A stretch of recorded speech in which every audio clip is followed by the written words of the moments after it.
Oh, that was fun. Oh, wow. I didn't know you can not put up a TED Talk. I thought I've done it before. No, Wow, I that changed was it. I messed didn't up, change it man. anymore. All right. Well, I'm going to get on here. I think you got the gist of it. Look it up. It's pretty severe. Um, are you still there? Or? Yeah, I didn't know we were I closing think we're out. live. I think we're back Yeah, live. we are. Okay. I didn't realize it. Hold on. Yeah, that was messed up. Yeah, I didn't know TED Talk you couldn't do a TED Talk. But anyway, violation, violation. Then fucking why do you put it up, man? Assholes. I got to tell you a story about TED when it first came out. This is like 12, no, probably longer, like 15 years ago.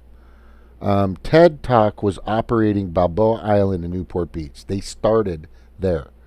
They were in this building, and actually, I was serving subpoenas. I was a process server for my mom. She's a PI, private investigator. Still is, by the way. Did the OJ case. I got some fucking news on that one. Um, Shapiro had the what did he have in his briefcase? It was a plea bargain. Nobody knows that. O.J. Simpson's attorney Shapiro had a plea bargain during the verdict. They were gonna, if they knew it was going south, they were gonna present the plea bargain. Nobody knows that, but you know now anyway because she did some work on that. Um, so I'm serving this paper to some company, and it's in the same building. And they were sued or something. And I'm sure, and when you're a process server, you're not waiting to come in. You just walk the fuck in because you're doing your job, especially a business where the door says open or whatever, or it is open. So I walk in, and there's like 12 computers, double screens, high tech stuff. Looks like there was a server room on the left that I kind of passed by, and the geek squad was there for sure. And I walk in, I'm standing right. I walk in about 15 feet, and now I'm around all these people. There's about 6 to 8 people in there, and I go, I forget the guy's name, Philip some, and whatever some company. Is this the Dita company? And they're like, no, this is TED. And I go, TED what? You never heard of TED Talk or TED something or whatever? And I'm like, TED what? What the fuck is that? They look at me like, what an idiot, right? But I actually walked in when TED was small, which was really funny. So it's kind of weird that of course, we're playing TED and they're turning us off, which totally sucks. But I saw their operation when they were small, when they were just little nothings, and they were just getting information out. But a lot of it is good information. A lot of it is backed by giant foundations as well to put out a a specific perspective or a narrative or a talking point that they want to try to get out through a big parasitic predator class type oligarchic company or corporation. This happens also. Um, what I was playing earlier, which I can't play, and it's going to be fucked. And I should probably just do a couple of sound bites from it, maybe or something, or not even do it, or but I shouldn't even fuck with it. How much, how much time was left in it? Like, we got booted, what, about We got 17 minutes about a little into more it? than halfway there. We got Yeah. a little more than halfway there. So I think everybody got the gist of it. They pull and tug on your emotions. They make sure that you're paying attention. Again, in my title, if you're paying attention, and that's what the show is about. If you're paying attention to their information, their CNN, their Fox, their PBS, and their uh, New York Times, right? But you can't critical think. We know that you can't critical think. Critical thinking is bad, according to the New York Times. It's which is really sad, and it's basically just getting worse out there. Look, if somebody ever came to me and said the reason why they create such a terrible learning process where they don't teach you the Constitution thoroughly and completely in high school to memorize, and it's not that long. Go to YouTube and type in Constitution, and they'll play it for you and read the whole fucking thing, right? The amendments and everything, and you could learn it verbatim, which I think people should do. They don't teach you how Wall Street works in school. They don't teach you the banking system. They don't teach you how to do like an LLC or a C corp. They don't teach you nonprofits, how to fucking all these tax loopholes and all. They don't teach you any of that stuff. They don't teach us that it's esoteric knowledge. They don't teach us the things that they teach the ruling class, right? Like even they don't even teach us practical knowledge, like home ec. They used to have shop classes, like all these things that you could learn, that to take care of yourself. Sewing classes. I think they used to have sewing classes, stuff like that, right? They don't teach us about taxes. For sure. I miss the sewing classes. I really miss the sewing classes. Seriously. So no, it's not even like we don't get to have their knowledge, and we're not even allowed to have the knowledge that we need. I mean, it's not like they don't need to learn home ec classes when they have chefs cooking all their food. They don't need sewing classes or carpentry classes when they just pay everybody else to do the work for them. We're the ones that need that, and they cut us off from that because they defunded our schools and they've defunded everything else that we need. And just like what Cuomo just defunded New York by killing off everybody's grandparents. Shit, he did. I mean, look, here, tinfoil hat time, but Joe Biden's been talking about defunding Social Security for pretty much all of his career. And all of a sudden, Cuomo leading up to the, coup of Joe Biden, basically, he goes and kills off all these old people. So, he got what he wanted. I guess there's less people on Social Security now, right? So I guess they save money with that. And that's all they care about, bottom line. Well, right. On the positive note, right, and God, we missed so much in that first one. It's going to be taken down. And I'll try to rehash on that real quick if I can. If you think you're buying something because you believe that you know exactly what you want and you know how to get it, and you're going to go in the store and I'm just going to get some fucking eggs and I'm going to leave with just those eggs. I've done that like 5 times in my life, right? Most people, when they go in to buy eggs, what happens? Right? You guys have heard this. You usually come out with like 5 or 6 other things, right? Like a car, same thing. You're going to go. I'm going to go to 5 dealerships this weekend. 5 dealerships, possibly 6. And I'm going to make sure I get the best deal. Sure enough, you go to 2, maybe 3. They sell you. The marketing, the advertising, the publicity, the logo, the branding. There's so much going on out there, and how they're able to pull you in as long as they get your attention, right? As long as they get your attention, which is the most important piece of sales. When I used to call dealerships to do mailers, direct mail, like for, you get a credit card in the mail. It says, oh, you've been approved for a car. Come on down, use your credit card, and we'll give you, $2,000 off, or you've got credit to do this. Come on down, They check the demographics. They go within a radius or 5 or 10 miles, and they hand select people with certain scores, like 580 to 640, and then they send out these mailers to all these people, and it's directed. They hit certain demographics. Everything's targeted. They target everybody. They target you. But the point I was trying to make before is you got to admit that you've been sold. You have to admit that you've been there. We've all been there. You have to admit that we are the largest consuming country in the world for a reason. Everybody loves to send their products here to be bought and sold. Everybody. This is the biggest market. So if I'm in Amsterdam, or if I'm in fucking Taiwan, or if I'm somewhere and I have something I created, the first thing I'm thinking about is I've got to get it into the American market. I've got to, because I know they'll fucking buy it. Sure enough, they do, and we all do.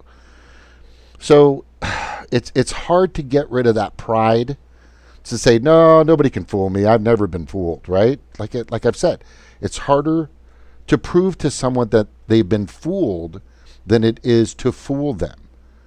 And you have to at least admit that you've been fooled. You're part of the slave nation we're in, or the slave world that you're in. And then you'll do whatever you can. You'll do whatever. Once you realize you've been played, once you realize you've been conned, once you realize you've been fooled, you're in this prison system slash this revolving door plan of consumerism. Once you realize that you're being sold, you'll do whatever it takes to break out of those chains. You'll do whatever it takes. You have to fully admit to yourself, and I've done it many times, and I still have to do it on a daily basis. Yes, I am a consumer and I'm weak.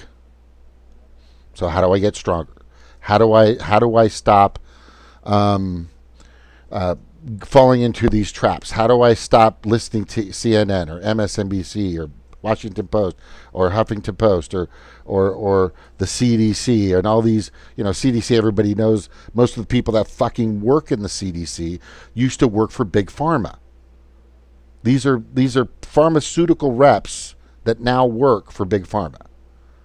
Right? And I told you, the scamdemic, pandemic, vax, jab, whatever the fuck you want to call it, this whole thing, it's a giant social engineering psyop for several different reasons, and we've all said this, that all you have to do is, if you want to know what's going to happen in the next few months, just go to the World Economic Forum, and they'll tell you. Just go to the Center for Economic Affairs, National Affairs, the Council on Economic Affairs, or the CFR. Is that what I'm talking about? Council of Foreign Relations, which the leaders and these people they took the ring within rings within rings Amway pyramid system. They've all used this system. G. Edward Griffin. I did a thing on that. And this whole thing, Illuminati, is still around. It maybe there's a few people that play and dabble and skull and crossbones and all this stuff, but they're just fucking assholes, right? Down to it. I mean, the Pope and all these guys are protecting their fucking predator, pedophilia motherfuckers. They're just fucking, they're assholes. They're just fucking pieces of shit, vile, disgusting human beings, and they're just out there. And they hide behind corporations. They hide behind religion. They hide behind movements. I mean, we just, not to put Dina in that same place, and it just popped up in my head. She's like backing AOC now, right? Isn't that the speaker of MPP, Movement for a People's Party? Yeah, I could say a lot about that. Well, go ahead, girl. Yeah, I don't like, okay, first of all, y'all know my viewpoints when it comes to third party. And, we got Miss Carter here, and, she did an interview with me in regards to direct democracy, which I think is super important. That is absolutely what we need right now. Check out her, if you find her on Twitter, I know that you can find the petition on there, but we have to be responsible, and we have to take that responsibility of our power and political influence of what policies we want, as far as looking to a third party to do the things that are needed. Well, I mean, that's not going to happen, because it's just going to be corrupted, just like any other party, right? We don't look to anybody else to do the things that we need to do. We don't expect anybody else to come over and mow our lawn. We don't expect anybody else to come over and clean our house. We don't expect anybody else to pay our rent.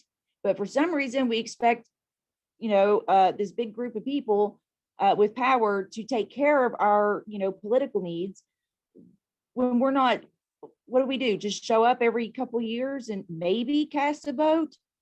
I mean, is that's not how it works. And then you've got Nina Turner sitting there lecturing us like children, talking to us.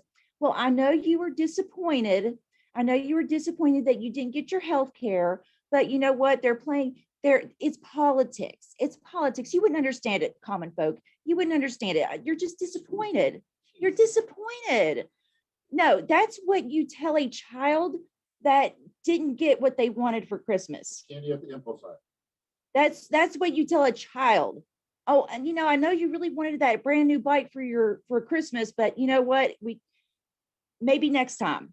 That's disappointment. Nina Turner's a disappointment. But as far as not having health care, that's not a disappointment. That is infuriating. People are dying. Okay, let's basically what she's saying is, look, I know you're disappointed that you had to file bankruptcy because you don't have health insurance. I know you're disappointed that you lost everything that you have and ended up homeless, which I know a woman that happened to, and there's lots of people that happened to. I know you're disappointed that happened. I know you're disappointed that your loved one died because they didn't have health care. I know that that's disappointing, right? Amy Villela, I know that's disappointing that your daughter died when she could have easily been treated, but it's politics, nothing personal, right? It's disappointing. And so she showed what she's about. She showed that, which side that she's on. And for anybody that's making excuses for her, you're getting, I don't know any other way to put it, but you're being brainwashed into thinking that when, Okay. let me ask a question. When has a politician played 4D chess and it worked out for us? They're like, they played the 4D chess, right? They didn't give us what we needed, but within time, we got that thing that we really, really needed. When has that ever happened? It's just another lie to keep us waiting and complacent and not burning things down. It's so condescending. I'm so tired of hearing this. Oh, there's good people. We can't talk bad about them. It doesn't matter if we talk good or bad about them. It doesn't matter if we call them fraud squad or if we ask them nicely and say please and thank you. It doesn't matter. It doesn't matter which party no, it doesn't. Yeah, that's what I'm saying. It doesn't help. You can say please and thank you, or you can call them a bunch of assholes. And at the end of the day, that's not what they listen to. What they listen to is money. What they listen to is direct action, civil disobedience, things like that, things that we're trying to put together. But, it's just, I'm so disappointed in Nina Turner because, look, I have no faith in politicians whatsoever. But a few years ago, I got to see Nina Turner at the Mobilize 88 Summit, and she was saying a lot of things that would get her in trouble. I mean, she was talking the truth about the Clintons and how they got revenge on her, all this stuff. I mean, she was letting it all loose. And I was like, good, that's what we need. Like actual honesty, like not trying to just like getting along with their colleagues kind of thing. But, she got her mind right. They took her to the, room 101 for her re-education. And now she's, all about the squad. Nina Turner's not on the squad, but she'll support him, right? Any way that she can. So it's gross. It's disgusting. And the fact that there's people like, yes, Nina, yes, it's disappointing. They're just being childish. They don't understand how this politics stuff works. Actually, we do. That's the problem. We do. And we don't have an easy fix for them of just going and showing up and voting, and then you get to just check back out again. That's not how it works. I mean, but they won't even hear us out when we try to talk to them. And I'm not coming at them as an enemy. I mean, we want the same things, right? I'm just trying to exchange information, but they're not even willing to hear it, which is all this research is about. How does this happen? That people are just so brainwashed into thinking that like AOC and Nina Turner are the answer. It's a cult. Yeah, it's Amway process. It's definitely the Amway process. Yeah, you have to be upset. Look, if you're going to keep being nice, if you're going to keep being nice to these people, they're just going to keep stepping on you. Oh, it's okay. Just, 4 more years, we'll just have nothing. 8 more years, it's okay. No, fuck you and the fucking uh, piece of shit wagon you fucking came in on. That same fucking wagon that brings. It's like a parade float, right? What does a parade float do? A parade float is all show and no go. It's just, I've been to several rose parades, and I'm telling you, it's nice, it smells cool, but nothing's happening. It's just going down the street, right? Oh, next parade comes by, just nothing's happening. People are, still starving. People are still getting no health care.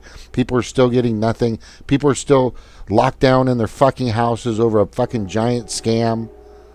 Gigantic scam. People are having to wear, 4 or 5, 20. How many masks do, now it's an anal swab? Now they want to do fucking an anal swab. Klaus's brother. Right? That's Klaus's brother wants you to do a fucking anal swab. And people are talking about, oh, we should do anal swabs. Right? Who's the sick fuck that's, right? What the fuck? And it's compounding because here's why. Because first of all, again, you haven't admitted, or some of us, and I can name a bunch of us that are doing media right now that are kind of in the same circles, maybe a little out. Like I said, I dive super deep, right? I go down in the Marianas Trench, and what I see down there is what a lot of people don't want to see. They don't want to see the ugliness that I see. And they don't want to talk about the ugliness that I see. They don't want to bring it up because all things bright and beautiful. No, it's not. Right? It's just fucking not. So with that all being known, if you know, or if you understand or have the perspective that of where I've seen and where I've been, and it's everywhere. You just look around. You still walking a mask. People are yelling at each other for masks. People are yelling at each other for you got to get vaccinated. I ain't getting fucking vaccinated. What are you, fucking nuts? And you need to, and we don't know if it still doesn't stop the spread. And now they're saying it does all of a sudden when they said it didn't. Of course, because and so many other things. And the bottom line is you can't trust any of them. Stevie said, I don't trust a single fucking politician. I don't care how far I can throw Rand Paul, which I know some of you like. I still don't trust him. Right? I don't care how far I could throw Nancy Pelosi across a fucking lake. I still don't fucking trust her. Or anybody. Trump, I think I could probably toss him pretty far, but he's gone. And this whole thing, they're going after a fucking, it's a distraction. Who fucking cares? The guy left out the back door. He took the fucking Bill Gates deal. He's gone. He's going to get his. Trust me. July, August, 200,000 200 million doses ordered by his administration. Nobody even knew this. But that's when he changed his tune. But these people all jump aboard the money train sooner or later. Right? Because when they first get to Congress, legislators, judiciaries, and executives, they open that vault door. That's the first thing they do. They say, let me tell you what's here for you. Let me open this up and show you. See all this? This could be yours. We own the fucking Federal Reserve, the Treasury. We can print money whenever we want to. Right? What do you need? Just let me know. But you have to play by our rules. Right? Tulsi Gabbard even said that about a year ago when she was in an interview with him. You've got, this is the way they play the game. It's yeah, I think that was a recent one, or maybe they rewound it or something. On Joe Rogan, she called it like high school. You got to get in these little cliques, the jocks over here and the fucking, surfers over there. I hung around with both because I was doing both.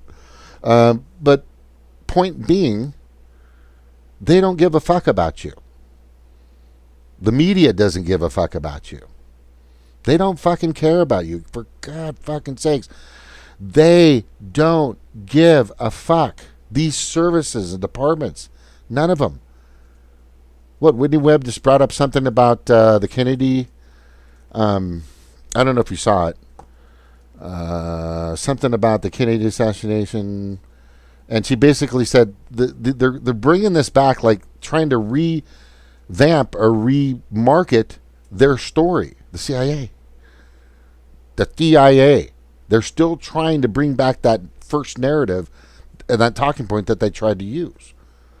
They'll do this every once in a while. We cannot trust or have confidence in these departments anymore. We can't. Tell me you can. Tell me you can't. Here's what gets me. Here's what really gets me. Somewhere in their minds, which is amazing to me, why Mark put this up here. Where was that? Just darn it. Michael Epstein, good to see you, buddy. I think it was Jason Walker. 60,000 people a year, or was it Mathern? I think it was Walker put it in there. Yeah, Michael Mathern. It was Mr. Mathern. He put in there, or somebody put in there, 60,000 people a year die because they don't have health care.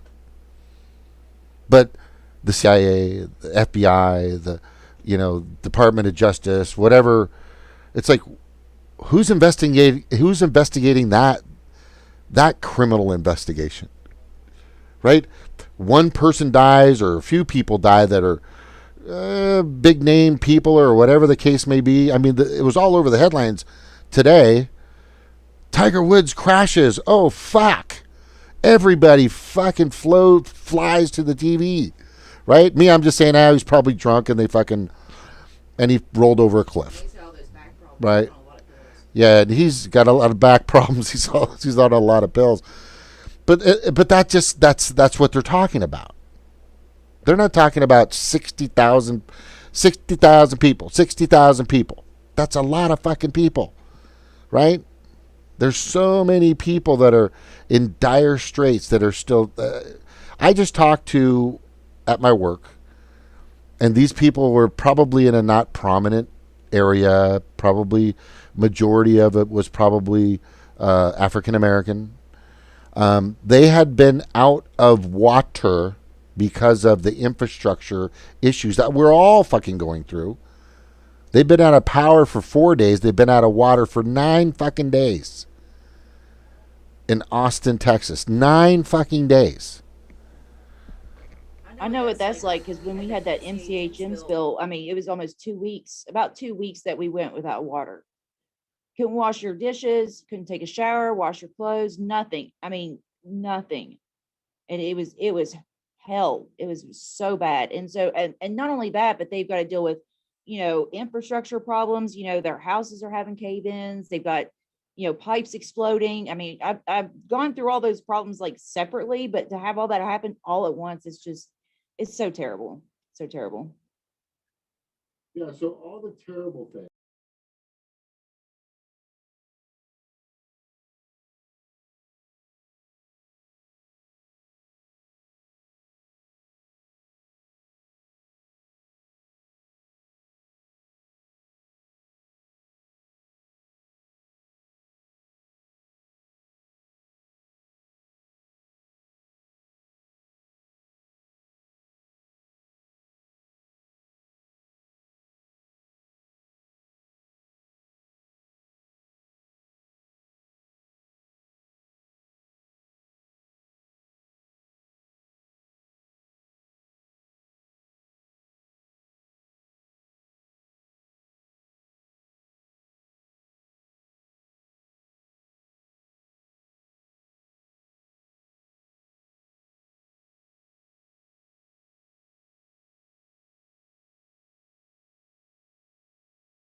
Oh, sorry.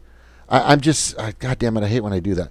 But we're seeing so many people out there going through so many fucking problems, and they won't, because if it connects to the corporation, If it connects to the corporation, if it connects to the oligarchic process, they're not going to play it on mainstream media.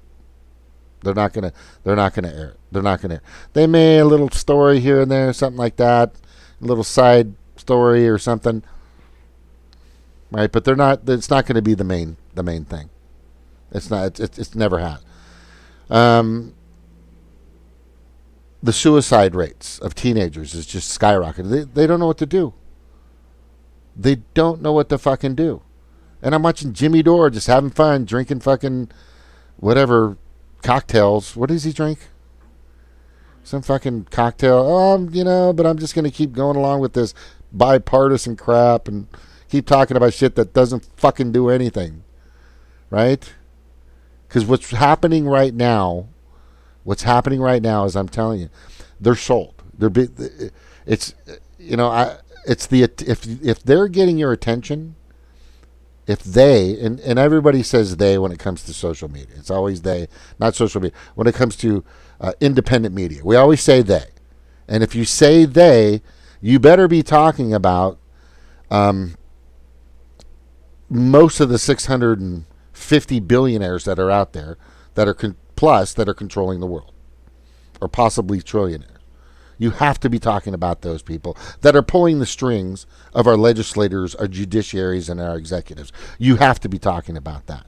You need to be talking about the scams that are happening right in front of you. You have to be talking about that right in front of you. There's a scam happening right in front of you. It's called Corvid. It's called a jab. We have no idea what's going to fucking happen with this fucking thing. What's going to happen down the road? Right now, what's really interesting is I'm watching this, is they're starting to push sterilization. More people are becoming sterile at a phenomenal rate. Hold on, at a phenomenal rate. And they're pushing this because this is actually happening. What they're blaming is the water. What they're blaming is pollution. What they're blaming is certain things that you're eating. But I'm telling you, what they won't fucking blame is that fucking jab. That's for damn sure. And I'm telling you, it's gonna get bad. Go ahead. Yeah, as long as it's something they're doing, it couldn't possibly be it. It's always your fault, right? It's always your diet, your lifestyle, the things that you're doing. That's what's to blame. I mean, we are poisoned here in West Virginia with so many things when it comes to coal mining, fracking, the chemical plants all around. And so it's like a Julius Caesar thing. So many people are stabbing you, they can't find the murderer, right? So when this was brought up, hey, wherever we see these coal mines, we see miscarriages, birth defects, and cancer rates increase exponentially. And when the coal industry was asked about that, they said, well, did you ever consider consanguinity? Consanguinity is a lawyer word for inbreeding. They say, well, are you sure you're not just inbred? That's what they said when we questioned them about it. And because there's so many people poisoning us, we couldn't prove who was actually doing it. I mean, and the fact that they rain poverty down on us, and people are smoking, drinking, doing drugs because there's nothing else here, right? It's either that or religion. So a lot of people fall victim to that, and so they blame it on that. Well, it's your own moral failings. I don't know. Maybe it's because we live in a hellscape. This is what they do. And tort reform. They just did a big thing with tort reform to where they can blame all these other people and not the pharmaceutical industry that introduced the opiate epidemic here. So there's all these different ways that they pass the blame off. They put a little blame over here, a little blame over there. And so they made their billions of dollars off of the deaths and the destruction of our lives here and across the nation. And when it comes time to pay the piper for their actions, well, they're going to pawn it off on police, the firefighters, everybody else. And now, what we witnessed, what happened with the Black community, with crack, and now we're witnessing it with the opiates and poor rural whites, and now they're going to do it again, but on this time it's going to be on a a global scale, global scale. And the thing is like, I don't know, what, uh, I can't prove. There's a lot of people out there that's smarter than me, that's done more research. I can't prove exactly what they're going to do.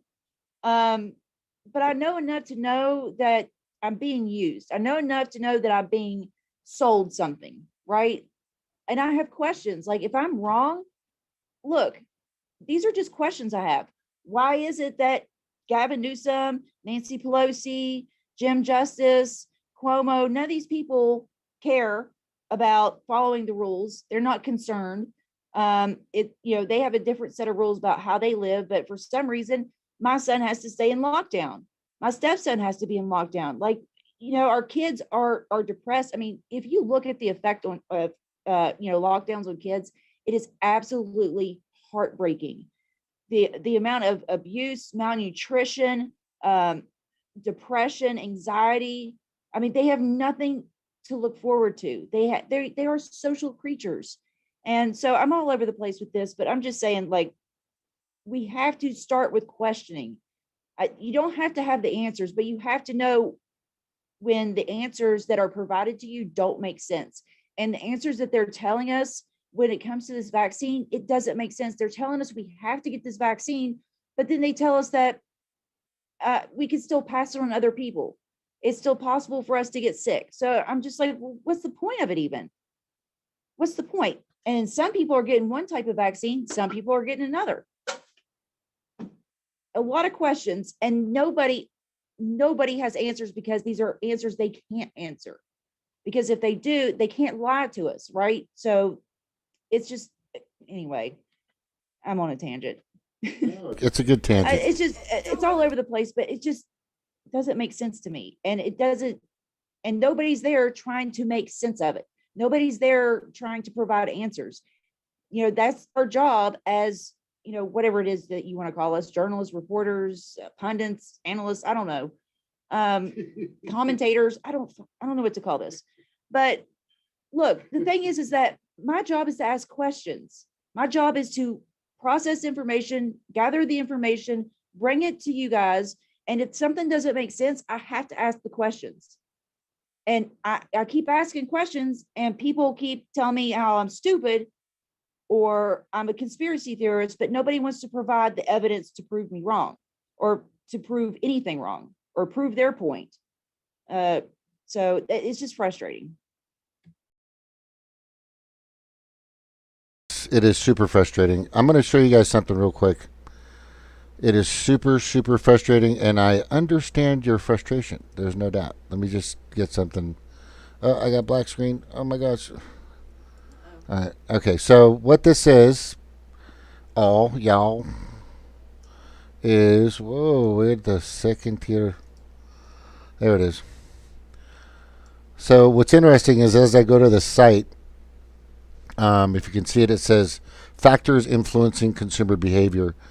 Stevie sent this to me, and it basically indicates the processes of how they're selling you.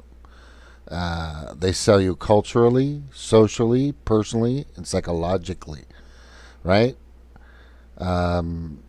They branch into social classes, your role and your status. Are you married? Are you not married? Are you single, divorced?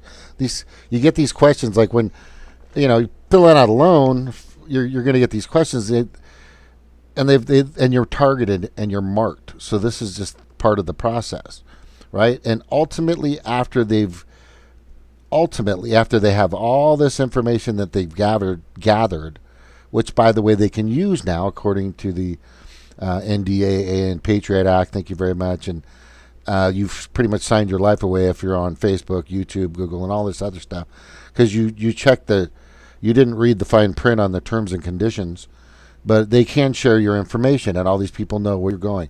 I don't know if you've known this, but if you've been on, I don't know, Facebook or YouTube or whatever, you were talking about something personally with somebody, and next thing you know, you see it on your fucking Facebook, or you see it on your Twitter, or you see a commercial similar to that on your YouTube. You're like, how the fuck did they even know? Well, they know because they're allowed to fucking follow you, track you, get all your information, and make sure they have all the information they need to manipulate you into a buyer. This is called the factors influencing consumer behavior. The factors influencing consumer behavior. So, and it's consumer is just human, just replace that word with human behavior. But there is another video. I think you guys would like to see it. I'm going to go ahead and play it here. It's titled "Social Media as a Social Control," and this one's fine. I don't know who this Luke Smith person is, and there may be some things in here you may not like, but the gist of it holds true. And I'm gonna let me see. I'm gonna make it go faster. Yeah, it's play speed faster, and I'm gonna go ahead and turn it on. Notorious for his And then you guys go ahead and listen to it. Animal experimentation, make sure you can hear at it. least in terms of animal behavior. What he would do is take mice or other animals and put them in these kind of boxes with different mechanisms on the inside. There would be lights, levers, switch plates, and other kind of things. And what he would do is program the boxes in such a way that if the mice stood on a lever or pulled something at a certain time, maybe when a light came on or something else, they might receive a reward, they might get food pellets, or they might get an electric shock or something else. The experiments varied and they continued for years and years, but the idea of a Skinner's box is that you can leave an animal in a box by itself. You don't have to actually train it or program it to do this or that or the other. You can actually just design a box that trains it autonomously. So you can leave a mouse in a box overnight, come back, and he will have a very complex set of behaviors that you designed beforehand with your experiment. This is what's called operant conditioning. Sometimes these are called operant conditioning boxes or something else like that. And they were very controversial because Skinner was part of behaviorism, and behaviorists really viewed it as being totally unscientific to even think about psychological traits as being scientifically real, or at least objective. You can't necessarily ask someone about what they think about this, that, or the other. You really can only look at behavior. That's the only true way you can do science. And although he did many of these experiments with animals and stuff like that, the primary direction of all of these experiments was use on humans. Skinner actually wrote a book called Beyond Freedom and Dignity, which is sort of a controversial title, I guess, but it explains his way of looking at the world. His vision was to create a behaviorist utopia where all human behavior is conditioned from stimulus and response, similar to these Skinner's boxes.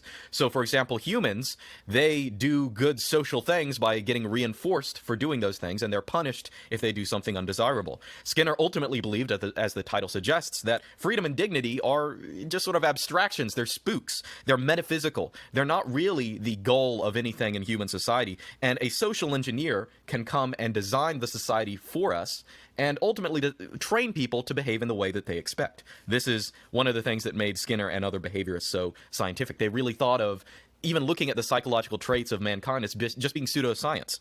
Anyway, this is relevant for us because we now live in a world of Skinner boxes. That is, specifically, I'm thinking of social media. Social media is social control. Every single social media site, be that Facebook or Twitter or Reddit or anything else, they are giant Skinner boxes. Now, that doesn't mean that Skinner or whoever the programmer is constantly looking over your shoulder and telling you what to do or think. But they are ways of getting reinforcement for particular behavior. Now, originally, when these platforms started, they sort of had the veneer of being open, and anyone could say whatever, and there was the idea that there would be emergent consensus from everyone. It's sort of a decentralized, I guess, bottom-up process where people develop a culture for a site as time goes on. But as time actually went on, that is not what happened. The people in control of these sites realized that they could play Skinner. They could play the social engineer. And so what has happened is that you can actually put just a teensy tiny bit of work into a social media site and make it a Skinner box, make it a giant social experiment where you can program millions and billions of people with very little effort.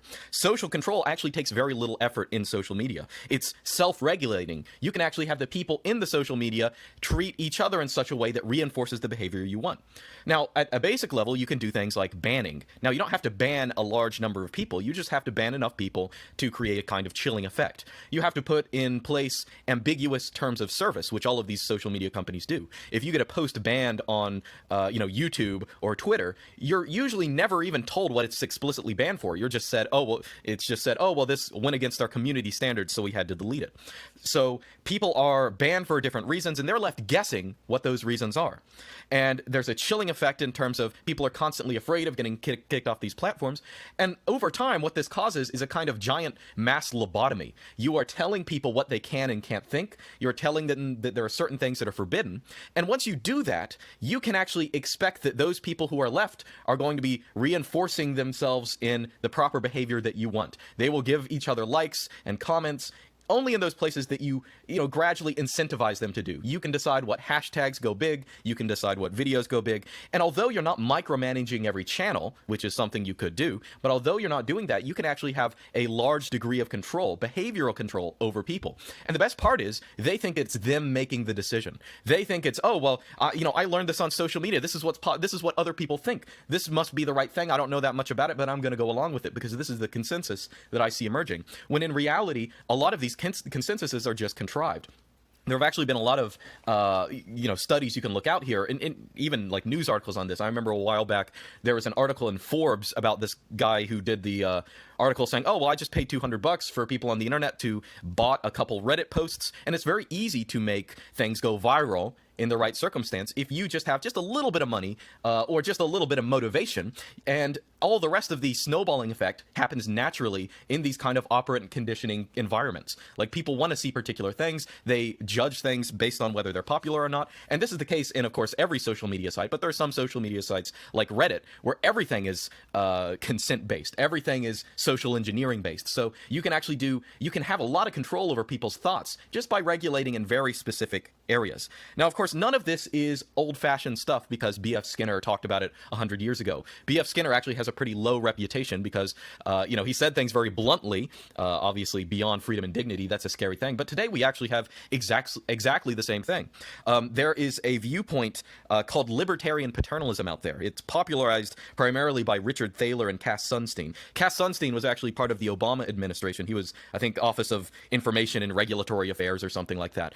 But they have this viewpoint, libertarian paternalism. What is that supposed to mean? Well, it really is a kind of Skinner's box at a massive scale. The idea being is that people will want to go along with what you want them to do if you make them believe that that is their decision. That is, you have all the decisions that someone could make. All you have to do is nudge them away of the things that you don't want. You program them against particular terms. You tell them that that's not a good idea. Or sometimes you just make things difficult and make other things easy. And you can actually have people making the decisions that you want them to make as a social engineer without even forcing them to do anything. A lot of people think totalitarianism is the government telling you what to think. That's never been how it is. That's never been how it is anywhere.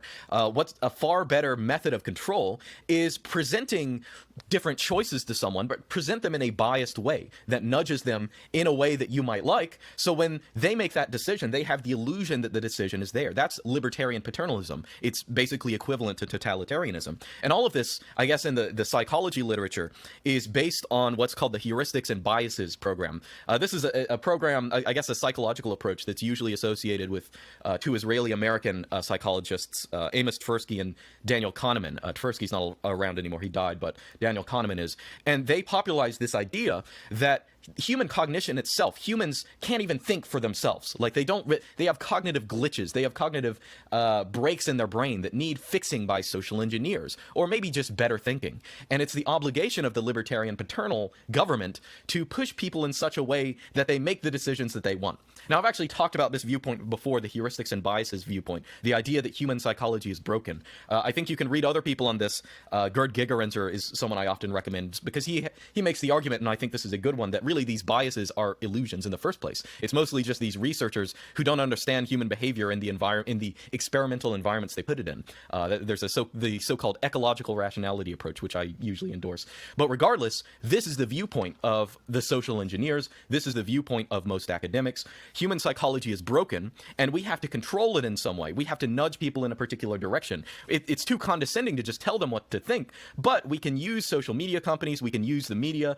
We don't have to massively control everything. Just get rid of particular things that people shouldn't be thinking, that we don't want them to think, and incentivize them for doing other things. And create a kind of token economy. Token economy, I don't know if Skinner originally used this term, but it's the idea that people get incentivized for good behavior. Maybe they get in some kind of I don't know, in some kind of weird camp or mental home, you get incentivized for particular behavior, you get credits. But that's exactly what we already have in social media. We have likes and shares and all of this kind of stuff. All of it is the same kind of social control that purports to be something that is something you're creating. It's actually not. You think that it's yours, but it isn't. So I think a lot of people, when they talk about social media, their gut reaction is to say, oh, well, I'm worried about Facebook because of privacy. Okay. Now, people will willingly give all of their private information to pretty much whoever. I think that's missing the mark. Privacy itself is not the concern. What the real concern is that your behavior on social media, that is being taken as metadata. And of course, the people who are making these decisions might not even know who you are, but that metadata is being used to create new AIs for really cognitive control of you on these social media platforms. They have new ways of automatic flagging. They're finding new ways to, go into buzzwords to, trigger different hashtags or, make different recommendations to people. All of this is a behavioral system. It's all reinforcing the behavior that the people in control of the system want. That is, and it's not even to say that they are actively conspiring to do this. This is something that will happen if you have a kind of Skinner's box, even if, they just think they're doing it for, their own good or someone else's good or just because they think it's right. This is something that happens. Now, at the end of it, I think there's something very funny that, you often hear in the media nowadays, especially in social media, about we need to be worried about radicalization. Oh, people are becoming radicalized against the system. In reality, it's just the opposite. As someone, I have never really used social media my whole life. I've never had a Facebook or Twitter or Reddit or anything else like that. And as someone outside of that system, it drives you crazy to see that it's really the people in that system who are becoming radicalized. Year in, year out, their behavior is more erratic, but still predictable and controlled. And they're getting to a point where they can be made to believe anything because they're being convinced that so many things are new consensus and they have to go along with it. So it's really the people who are in these systems who are radicalized. Everyone else is just staying put and wondering what's going on to the world around them.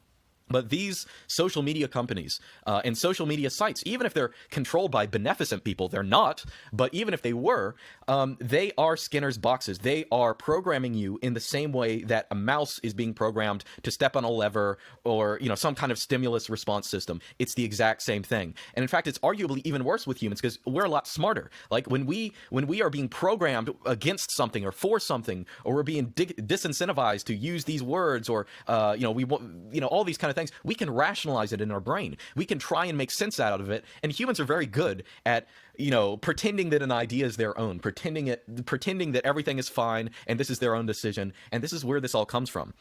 So anyway, people are a lot more suggestive than they think. But either way, that's my issue with social media and social control.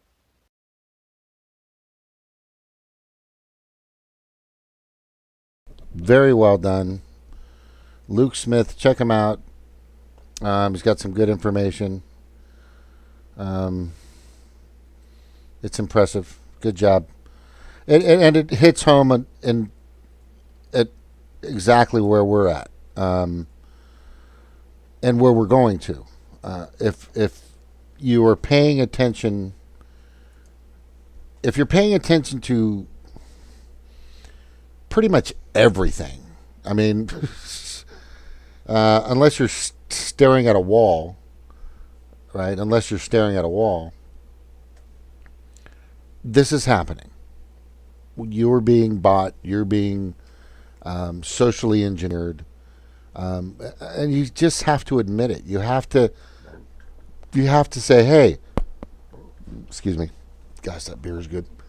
You have to say to yourself, "I admit." Say it with me. Say it with me. I admit that I'm being fooled. I admit that I'm being conned. I admit that I am the best consumer in the world and I'm being played like a fucking kazoo. And then when you finally realize that you're a slave like me, when you finally realize that, you'll do whatever it takes to break out of those chains. You'll do whatever it takes. There are ways now.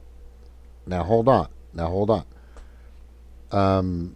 I don't want you to retaliate viciously or with some insidious plan, that would be perfect for them, by the way. We want you to be tactful about it. I would like you to be tactful about it. You should want yourself to be tactful about it, to be methodical and engage in these conversations. What this person just brought up and what the Ted brought up earlier that got fucking pulled is you have to make sure that the people that you're talking to are at least open. And if they're not, then we, like I said, you can't save everyone.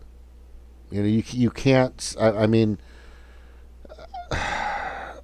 the Titanic went down, and there are people out there that are, fuck it, we're just not going to try.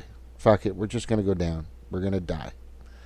I don't know what you need to do to get those people to respond, awake, or just try to get motivated.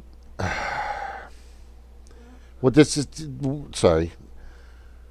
I coached a lot of years of basketball and baseball with my kids. One of the major things I used to say to them to motivate them was see yourself winning. See it happening. Know how that feels. But at the same time, I want you to remember what it feels like, because we've lost. You know how it feels, right? And you, if and it's good for kids.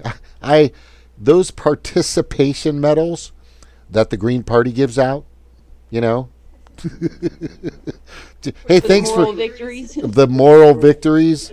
Doesn't do shit, and it has never done shit.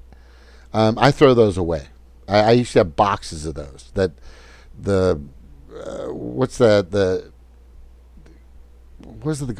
club for the parents? They go to the not the YMCA, but the PTA, right? The PTA people. They're the ones that started. Well, moms didn't want their kids to be mad or upset or bad. That's not the way the world works. It's just not the way the world works. You're either in the pack, running, moving, doing what you need to do, staying in there, and there will be others that are having a hard time. It happens. But you've got to let them know that they can win. They can succeed. They can get through. They can, sword and shield. You can fucking do this, right? And that's the main thing I used to tell the kids. And and subliminally, I used to say, so how does that feel, Bobby? Does that feel good? Did that feel good to you? Right? They're like, no. I'm like, well, maybe you should come to practice more and learn more about what we need to do to succeed, to get better, to do that. You want to be a good basketball player. You want to be a good baseball player. You want to be a good football player. You want to be a participant, because it is a dog, whether you like it or not, no matter if there's a wonderful utopian world, you have to be able to survive. Because at any moment, that utopian world could break down. And the people that are prepared for that wreckage, for that demolition that could happen right in front of them, will know how to react, will know how to come back and move forward and do things that they need to do. Because you have to be able to take loss and learn from it. However many bricks it takes. Me, it's taken 1,000 bricks. But, however many bricks it takes, you've got to learn a little bit from that brick. Do I need to dodge? Do I need to move? Do I need, wear, a stronger helmet? Whatever the case may be. But it's all a learning experience so that you, as a species, can evolve. So we can all evolve. That's the number one thing. So you can evolve as a human being, as a wonderful soul, as a good person, as a genuine, honest person that just cares. And the more you help yourself and others, I feel like I'm talking to my kids right now. The more you help yourself and others, the more you're going to feel, the better you're going to feel, right? boys, you know what I'm talking about? They're like, what? What the fuck are you talking about? It's just better, and it helps everybody. And you know, in Hawaii we say this word in Ohana, and I think it just came from, I don't know, what's that movie with the cartoon with the little monster guy? Lilo and Stitch. Lilo and Stitch. Ohana means nobody gets left behind. You're home. You're part of our family, right? And we don't want to leave people behind. You're only, and this is very important. You're only as strong as your weakest link. You're only as strong as your weakest link. So all those people that are having problems, that are struggling, go back there. What can I do? What do we need to do? But I'm going to help you as much as I can, but I can't make you move your legs. I can't make you fight harder. That's up to you. That's up to you to elevate yourself, right? I feel like a fucking, what is that? Like Anthony Robbins. Yeah. It's positive thinking, good, but bottom line is you got to willfully want it. You have to willfully, in your core, in your belief, willfully want to have things that are better for you. And when you have that, and when you have that mindset, you'll perform. I want a better life. I want better things. I want Medicare for all. I want people to be healthy. I want to be around other healthy people. I want this, that, and the other thing. I want a better infrastructure. I don't want people to fucking have 9 days without water because the fucking infrastructure in Texas sucks. I want that to happen. So as long as you have this will in yourself to survive, and knowing that where you're at isn't where you want to be, then you'll do what you need to do to get there. Yeah, and that's one of the hardest things right now is people have had that will beat out of them. They have been trained from a very early age to look to another outside of themselves for a solution, because they have to be conditioned to believe that they can't have the answers. They need to buy the answers. They need to buy the solutions, whether it's a politician or a product or whatever it is. Somebody's going to sell you something that you need to buy to fix your problems, to make your hair shinier, or make you more, socially acceptable, or to get you the things that you need in government. They're always selling you a product. So they raise you and condition you through advertisements and media and movies and education, the educational system, that you need to, that you're not anything. You're just a speck of dust, right? Like you have no power, you have no money. I mean, you can't compete with these people, right? So you can't even try. The best you can do is just buy the product we're selling and show up and vote, right? If you feel a little democratic, if you feel a little itch to do something, well, you can just go vote, okay? Right. But the thing is like we can do so much for people. Like we can do a lot. We can feed people, we can teach them things, but we cannot give them that will. Like we can't, like, I don't know, make them want something, right? Like, and nor would we want to. I mean, like, that's the whole thing. It's like, it's supposed to be about freedom to be yourself. But the thing is that people are so forced, and like the problem with religion, they get you when you're young. They condition you when you're young. So that way, if they screw you up when you're younger, by the time you're an adult, you're not going to pose a problem, right? Because you've already given up. You have no faith or trust in your own capabilities. You feel like there's nothing that you can do, and they break you. They break you, with all these different tactics. And even if you do have that willpower still left in you, they keep you busy working 3 jobs. They keep you busy trying to keep a roof over your head, dodging the lockdowns and unemployment. And they're always throwing stuff at us to keep us busy. And the thing is that will is the most critical. Without that, we have nothing. When Mother Jones came to West Virginia to unionize the coal miners, she talked about how she had never seen such a defeated group of people. I mean, she was talking about things. She was, about unions and how unions can help you, and this is what you need. And if you don't like what's going on at your job, then we can help you. And she'd already unionized all these other places.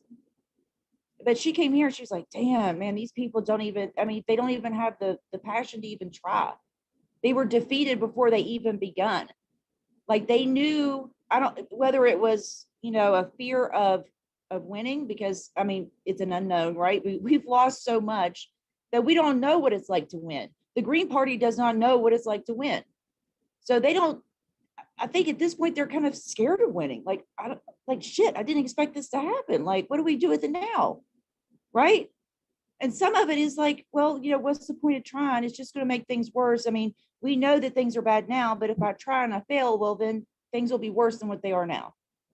And that's how people are conditioned. It comes down to psychology. It's all about psychology. That's why the CIA back in the 40s and 50s was doing MK Ultra. They were trying to figure out ways of mind control, and looks like they figured it out, because they got a bunch of people just still showing up and voting, vote blue no matter who. They still got their, they got their QAnon, they got their blue anon, right? They got their CNN, they got their Fox News. I mean, with as bad as things are right now, everybody should be out in the streets. I don't care what your values are. Everybody's values and rights and freedoms are being, yes, just blown to smithereens, annihilated right now.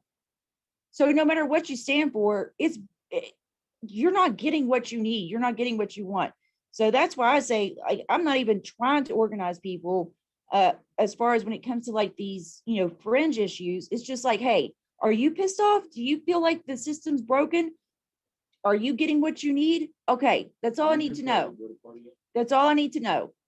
Okay, so let's just work together to make sure that we are able to have the system available in order to, do the things that we need to do. Because right now it's not a system, it's a system perfectly designed to work against us. And even if we find a way, they make new rules. They keep changing the rules up. Like what we saw with that Time article about how they changed voting laws. They changed voting laws, they changed polling stations, they changed all this stuff just to keep us from having a democracy. So I am done having the conversation. If somebody wants more information about how the voting system is rigged, I'd be more than happy to provide it.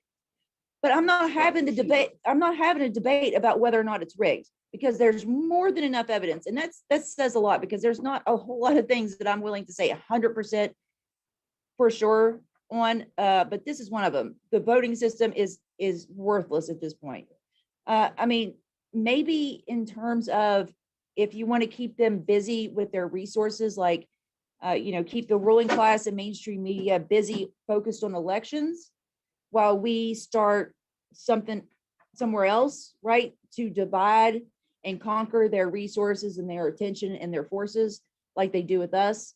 That's a debate. But as far as like, oh, well, just vote the right way and a unicorn will come down and bring you Medicare for all. That's not going to happen, dude. Like, it's just, so the people in power that are in charge of all the rules, all the laws, in charge of the voting machines with Department of Homeland Security, right? It's all one big club. And we think that we're going to show up and tell them, you know what? I don't think I like you having all this power anymore. And they're just going to say, oh, you know what? You're right. Dang it. You went and voted us out of office. Well, I guess I'm just going to have to pack up and leave. Like that ain't it. That ain't it. So it has to be something like, thorn in their side. And they're weak. They are soft. They are weak. They've never worked a day in their life. They've never gotten a callus. They have no idea what it's like to be scared about not being able to pay your rent. They don't know what it's like to not have health insurance. They are monsters, and soft, weak little monsters. I mean, like the only reason they have so much power is because we believe they have it, right? I mean, of course they have the, police forces and stuff like that, but we allow it. By playing a part in their system, we give them that power. So, that's what I'm trying to do is get through to the root cause of this and try to, like, I don't know,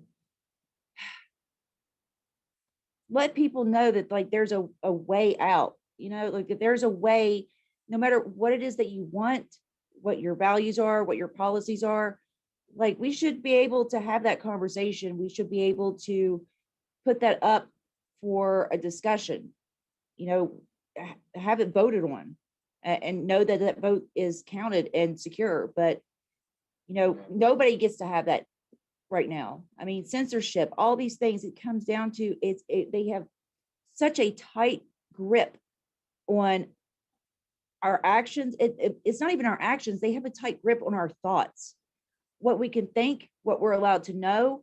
And by doing that, they limit our actions, because if we don't have all the information, if we're not able to process that information, we're not able to determine what our next action is going to be.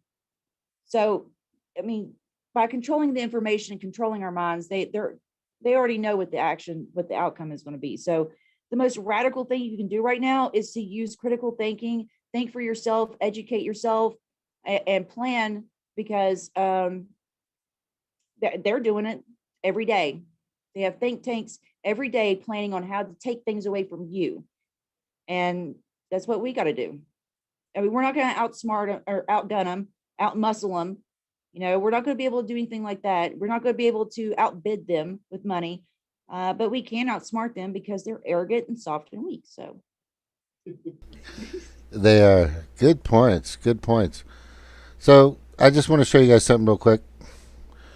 Thank you for being here, by the way. Good to see Catalytic Cantor. Also, Karen M's here. Hi, Karen. Honey, Jesus, I need to give her a wrench. God damn it. And I need to give more people wrenches. My bad. As a matter of fact, everybody gets a wrench. You get a wrench, and you get a wrench, and you get a wrench. oh, Chris said that it wasn't rigged, it was fortified. I'm sorry. That's right. It was Right. fortified. No. That's conspiracy theory talk. It was fortified. Oh, here's a good question from Catalytic Centaur or Kentor? Centaur. Is that how you spell Centaur? Oh my God, you're the. I've only played Dungeons and Dragons a few times, but I still play WoW, and my mom's the best healer in the world, and she's old. We've got, what's the meaning of mahalo? Mahalo means thank you. Mahalo means thank you. Aloha means hello and goodbye with love. Hello and goodbye with love. But mahalo means thank you. Thank you. Thank you. Thank you very much. Good to have Karen. Let me get those. Michael needs a wrench too. Yeah, I'm getting Michael one. Did you do it or am I doing it? It's your channel. I can't. I gave him one. Hold on. Oh, Chris Kroll here. Not rigged. Is fortified. Hey, Chris. Where's Karen? Where's Karen at? She's in. I just saw her. There she is. Oh, here we go. Moderator.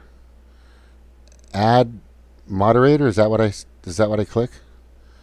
Yeah. Okay. Karen M is now a moderator for your channel. Yee. You get a wrench and you get a wrench. We had who else is in here? Michael Mathern. Jason's got a wrench. Good. Miss Carter was in here. A lot of other countries are waiting to do the vaccine. Oh God. Let's get back to the scam. Okay, the ultimate scam. And everybody's been feeling this for a long time. So I'm going to show this right here. This is vitally important. And I think it's important that we see how far we've come, because we've come so far as a U.S. voting republic, haven't we? Right? So I'm going to show this, and this is very easily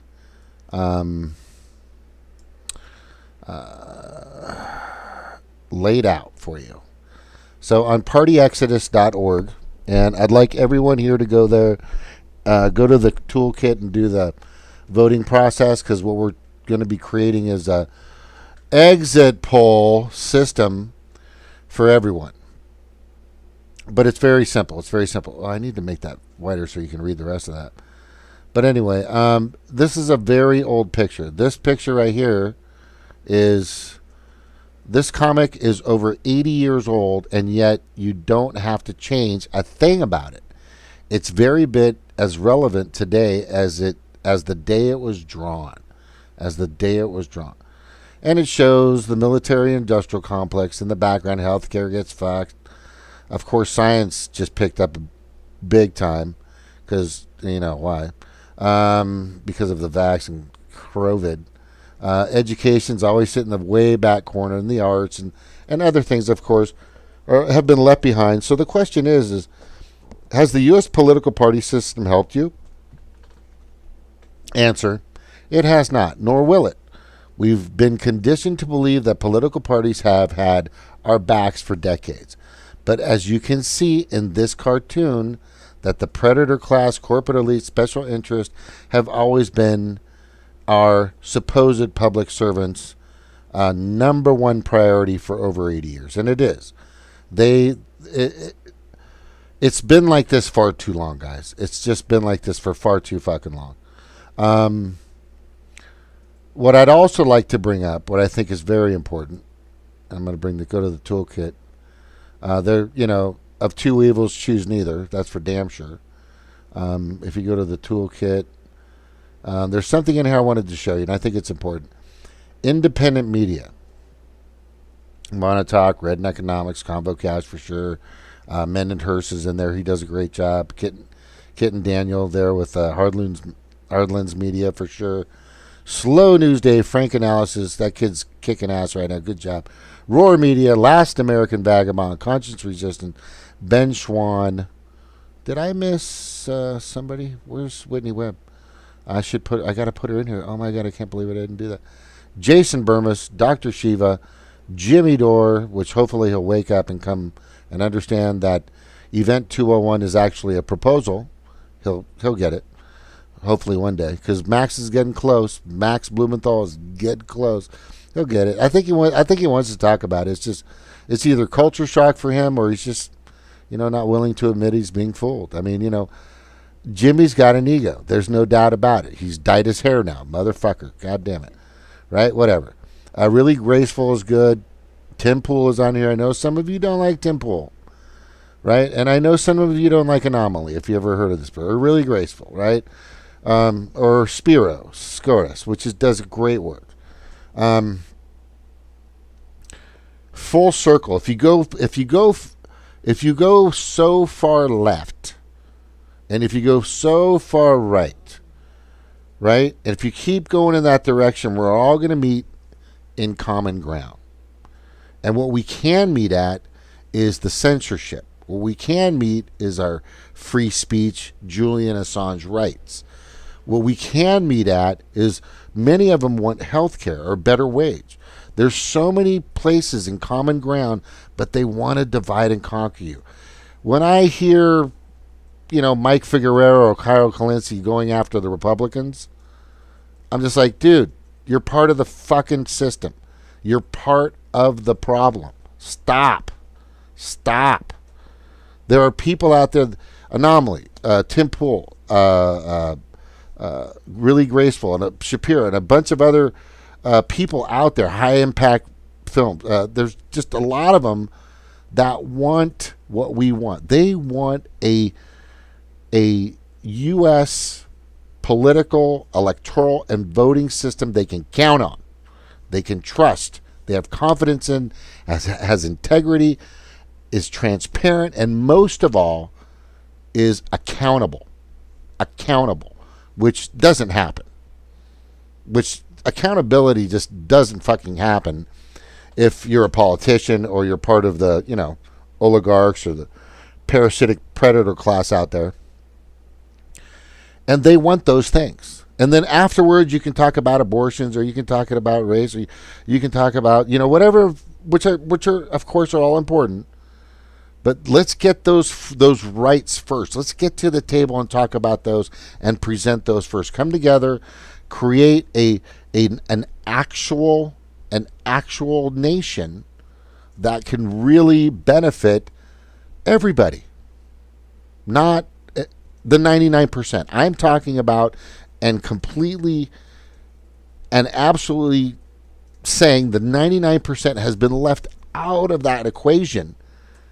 And you saw the cartoon for fucking forever.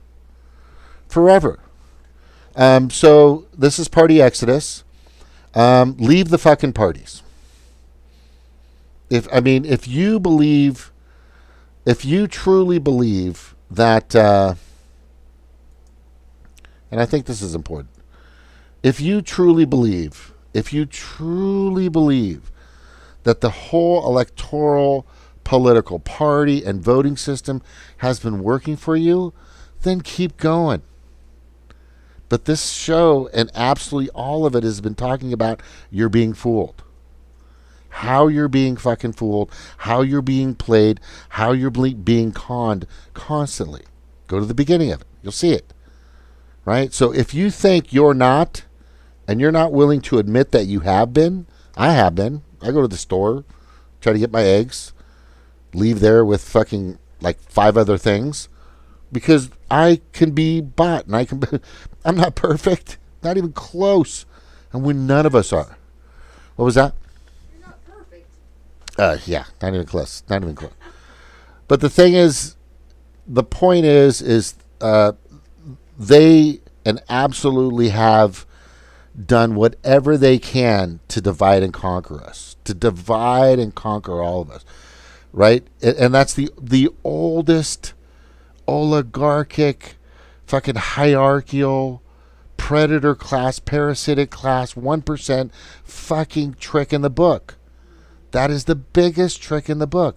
And if we started to come together, and if we all said, fuck you and your parties, we're out of here, and your whole fucking system, do you think they might, be a little alarmed? Hey, Nancy, don't know if you know this. Oh, Mr. McConnell, I don't know if you know this, but we've lost like 40% of our voters. Where'd they go? They're independent now. They're gone. They're all in the independent voting block.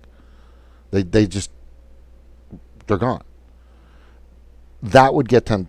That I'm not saying that's the only thing to do, but that's a big fucking shank jab in the fucking ribs. That's a fucking liver punch. That's a liver punch for sure, right? But that is a huge liver It punch. sends a clear message. And the thing is that um, they're scared. They are terrified of us. Do you have to do this? If you see an ant in your house, do you freak out like this? Do you sit there and plot and plan day in and day out? How do we get rid of all the ants? How do I control all the ants? No, you just look it out of your house. You squash it. It's done. Okay, problem gone, right? But the thing is that we pose a serious problem to their plans. We are not as much as we hear about how easily we're controlled and manipulated. The thing is that it's a hard survival skill to repress. That people are naturally inquisitive. People are naturally good. People are better than what we've been conditioned to be like, and that's why you see this, so many people fighting back. They don't report on it. They censor people, but the thing is that yeah, we have the power, because if we didn't, they wouldn't be concerned at all about keeping up appearances. They wouldn't be concerned with suppressing, censoring, silencing, locking us up, assassinating. I mean, they have entire bureaus within the government dedicated to just watching us and planning against us. Okay, so I mean, why would you do that to somebody that's like not a threat? That doesn't have the chance of winning. If they had it all in their bag, no problems, you would not see that from them. Their true colors would really shine. And some of them have, their arrogance has gotten the best of them, and they are letting things slide, like that Time article. And then you see like Near Tandon and some of these other people that are like, we'll just go and invade a country and take their oil, right? So some of them, the arrogance is getting to them, but the only reason they're allowed to be arrogant is because they have all these different, methods of, keeping us contained. taking up very little space. You're not allowed to think. You're not allowed to just be different. You're not allowed to do anything unless it's by the narrative. You have to fall in line with the narrative.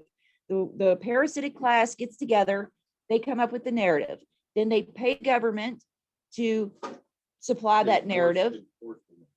And then they pay media outlets to support the narrative. They pay, big tech industries to censor anybody that says anything opposite of the narrative. They have schools and everything to socially condition people to, if somebody steps outside the narrative, now the other people that have been conditioned and brainwashed will, ostracize them from the group, will ridicule them, right?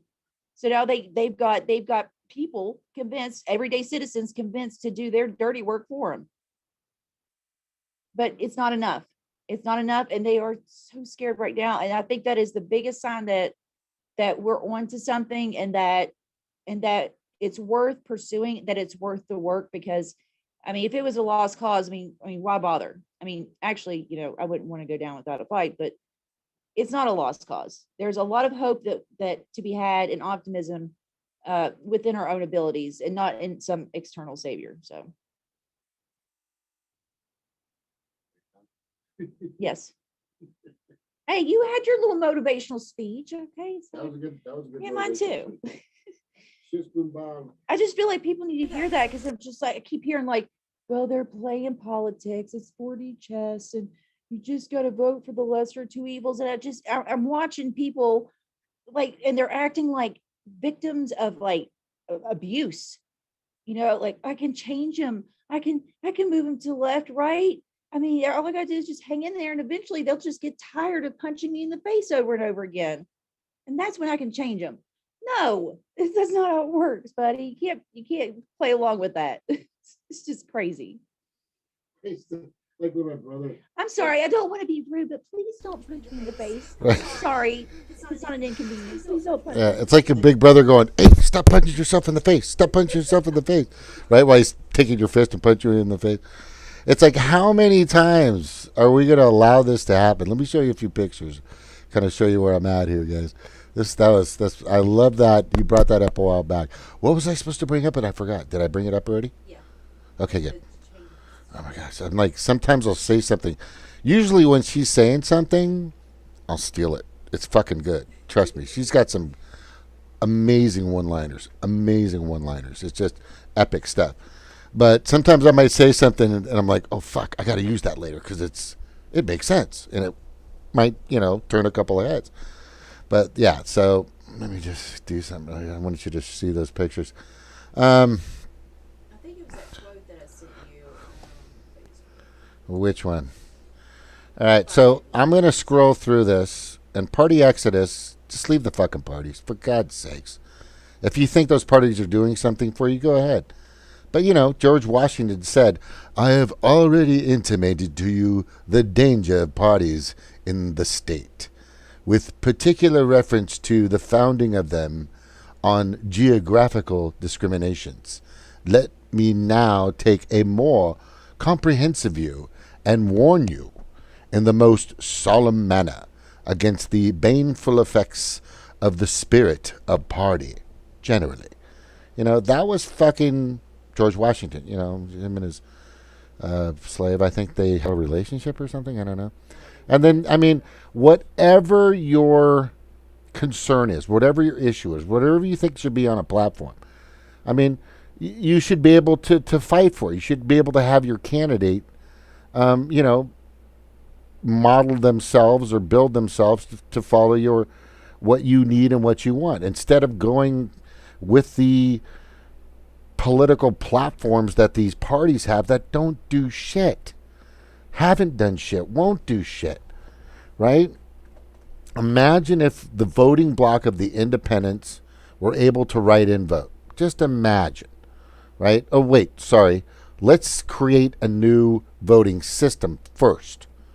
Let's do that first. Fuck their system. I want ranked choice voting. I want no more electoral bullshit. I want paper ballots. There's a whole process. By the way, Dr. Shiva is doing a great job with that. You may not agree with a lot of the stuff this kid says, but I'm telling you right now, He understands and has done countless months and years and hours into seeing how all that works. I would love to see Dr. Shiva on the Convo Couch. I'm trying to get him on my show. I think he's been on, hasn't he been on the Convo Couch before, Dr. Shiva? He was. I thought you.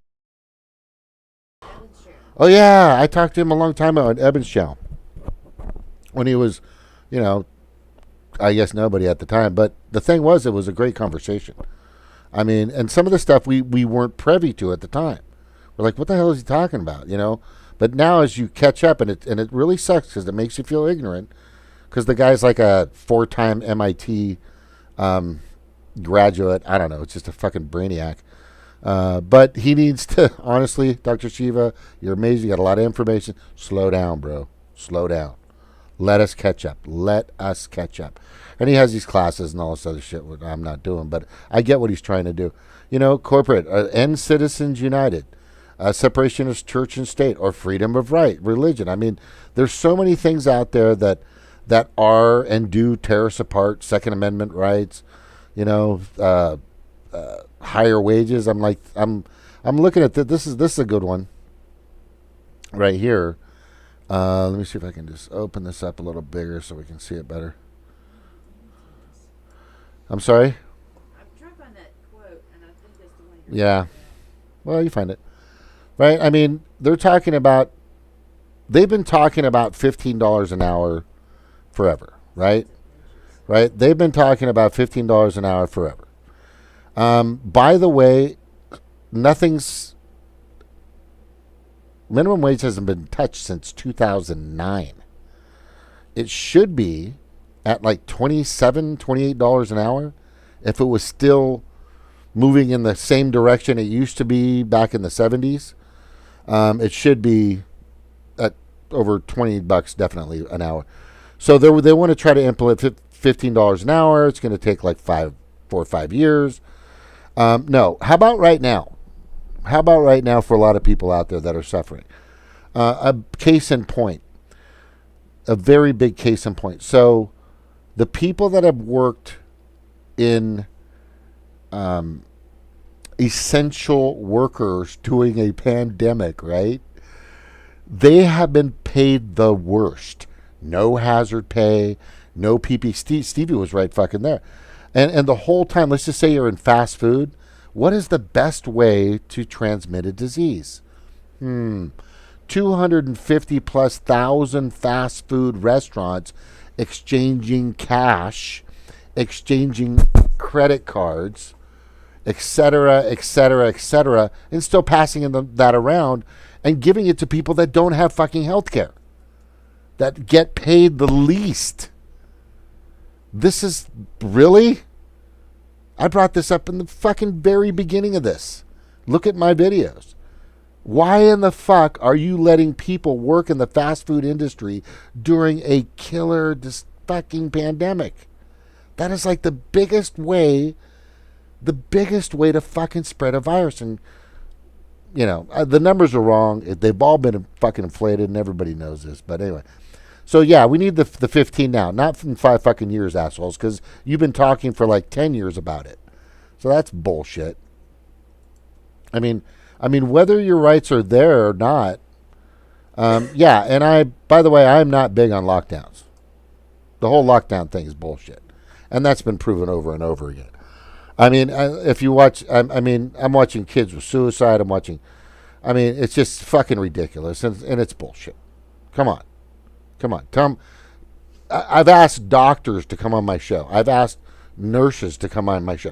Prove to me, let me bring you my information that I have, you know, and I've got tons of information on it. Tons of information. Is that my truck? No. Okay. That's a nice sound. I got tons and tons of information in regards to COVID. I got tons of it. I've got links. I've got all kinds of information, right? Oh my God, this is a good one. It's just tons of fucking information. So if you want to come on my show and you want to try to tell me that your fucking scamdemic is actually real, then bring it. Bring anybody. but they've all declined. Because what happens is I send them a couple of pieces of information from the CDC themselves, from the NIH themselves, from the fucking World Health Organization themselves, and they're like, up, and they fucking disappear. This is your own words. This is your own information. The hyperbolic process that we're undergoing is fucking insane. It's insane. So yeah, I mean, There we go. Okay, so that's what I was saying before. Is like, look, I am not, I don't have all these, advanced medical degrees, but I know enough to know when things don't make sense. Like this is not how quarantines No, work. you don't know. Quarantines don't have a 1 year anniversary. Okay, like that's not how that works. Like you have to go in complete isolation, take the precautions, right, and stay in it. And so this isn't a quarantine because they never planned for a full quarantine. That's because we had essential workers. People were still going out and buying groceries, right? They didn't have a plan for a full and complete quarantine. So it's not a quarantine. We can't call it that. It's a lockdown. Okay, and a lockdown, and they don't take away things from us and then give it back to us later. So when they take away They keep- our ability to freely move They'll about, keep it that way. they ain't going to give it back. And it's just like with the after 9/11, and they love to compare it to 9/11, but it's just like 9/11 where they had this false sense of security with the TSA. The TSA really doesn't, it's not stopping terrorism. The only thing that could do that is maybe, I don't know, end our for-profit wars, but I don't see them doing that either. If they were really serious about ending terrorism. But the TSA is just an illusion of safety, just like these lockdowns are the illusion of safety. And it's just like, now they're just playing games with us. Now they're just seeing what we like. Look what we can make them do. Look, now you got to wear 2 masks. Okay, watch them. People wearing 2 masks now, double masked up. Like, and the same people that they're trusting to wear, that telling them to wear 2 masks, are the same people that told them to wear 1 mask, or the same people that told them masks don't work. And they don't even care. They're just like, whatever, I'll just do whatever they say. 1 mask, 2 masks, 3 masks, 4 masks, whatever, no masks, stay at home, just whatever. There's no logic to it. I worked in an ICU. We did it was the surgical trauma ICU, and we had transplant patients which were highly susceptible to infections that we had to make sure we were very careful not to cross contaminate anything with them. We took care of MRSA, C. diff, all these different patients that had these highly contagious bacteria or viruses or whatever. But the thing is like, you can't go into their room and then walk out and then reuse that PPE. Like that was the your gloves, your gown, your mask, all that had to be stripped off in, like, right there at the doorway, thrown into a biological marked container, right? So everybody knew that this is MRSA, or this is whatever it was. And it had to be contained, or else it would have spread everywhere, especially in an ICU where you have open wounds and surgeries and traumas. That would have spread like wildfire. So there's very specific ways of preventing the spread of a bacteria or a virus. Now, to have it half open, closing stores at 10 p.m. doesn't do anything.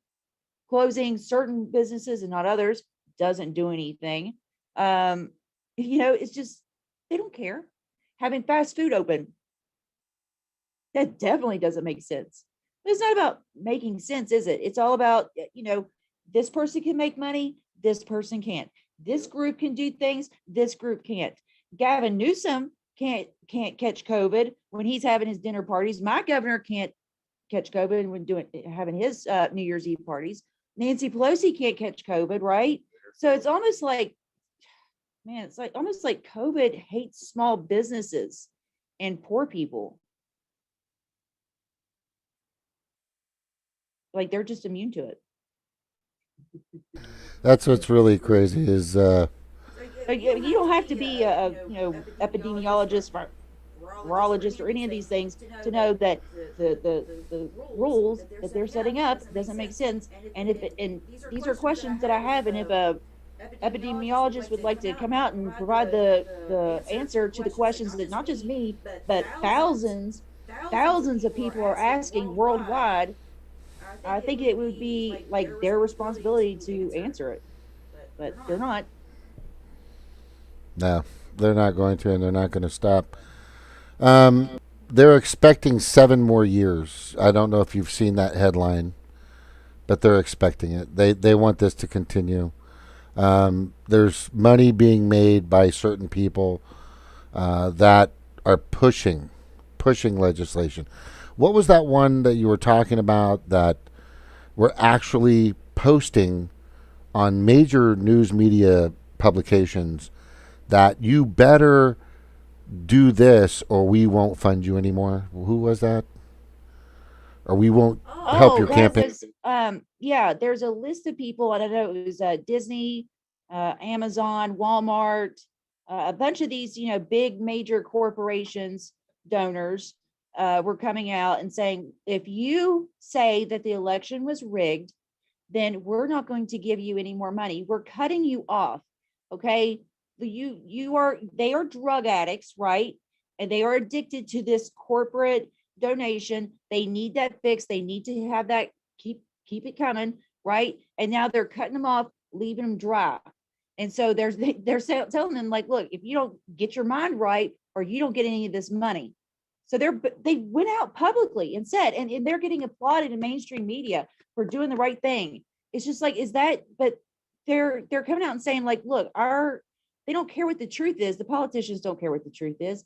They'll just do whatever the money tells them to do, right? I mean, it's just so obvious. And I'm so done with this, like, oh, well, money is just freedom. It's just speech, right? Well, if that's the case, then they are limiting my First Amendment rights by paying us poverty wages, right? They're limiting, if that's speech, if money is speech now, then we should make more money because they're allowed to have more speech than what we're allowed to have. So if you want to go ahead and say that that's speech, by all means, but that means that we have to make money now.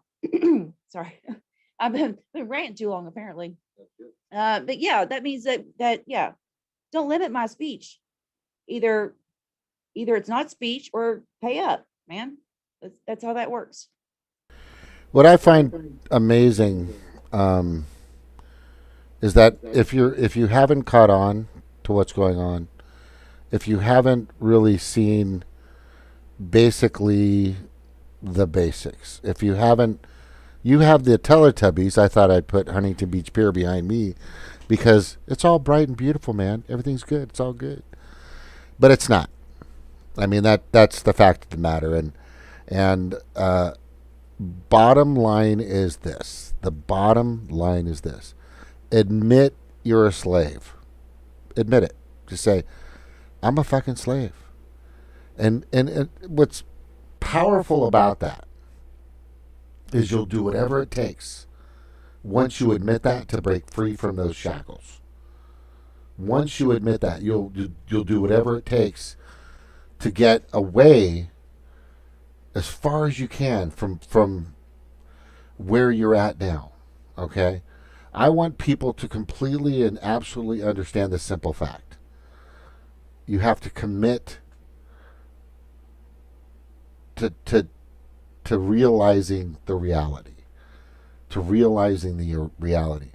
Now, if you want to live in the Teletubby world or the beautiful sunsets and all that stuff world that's behind me, sure, go ahead.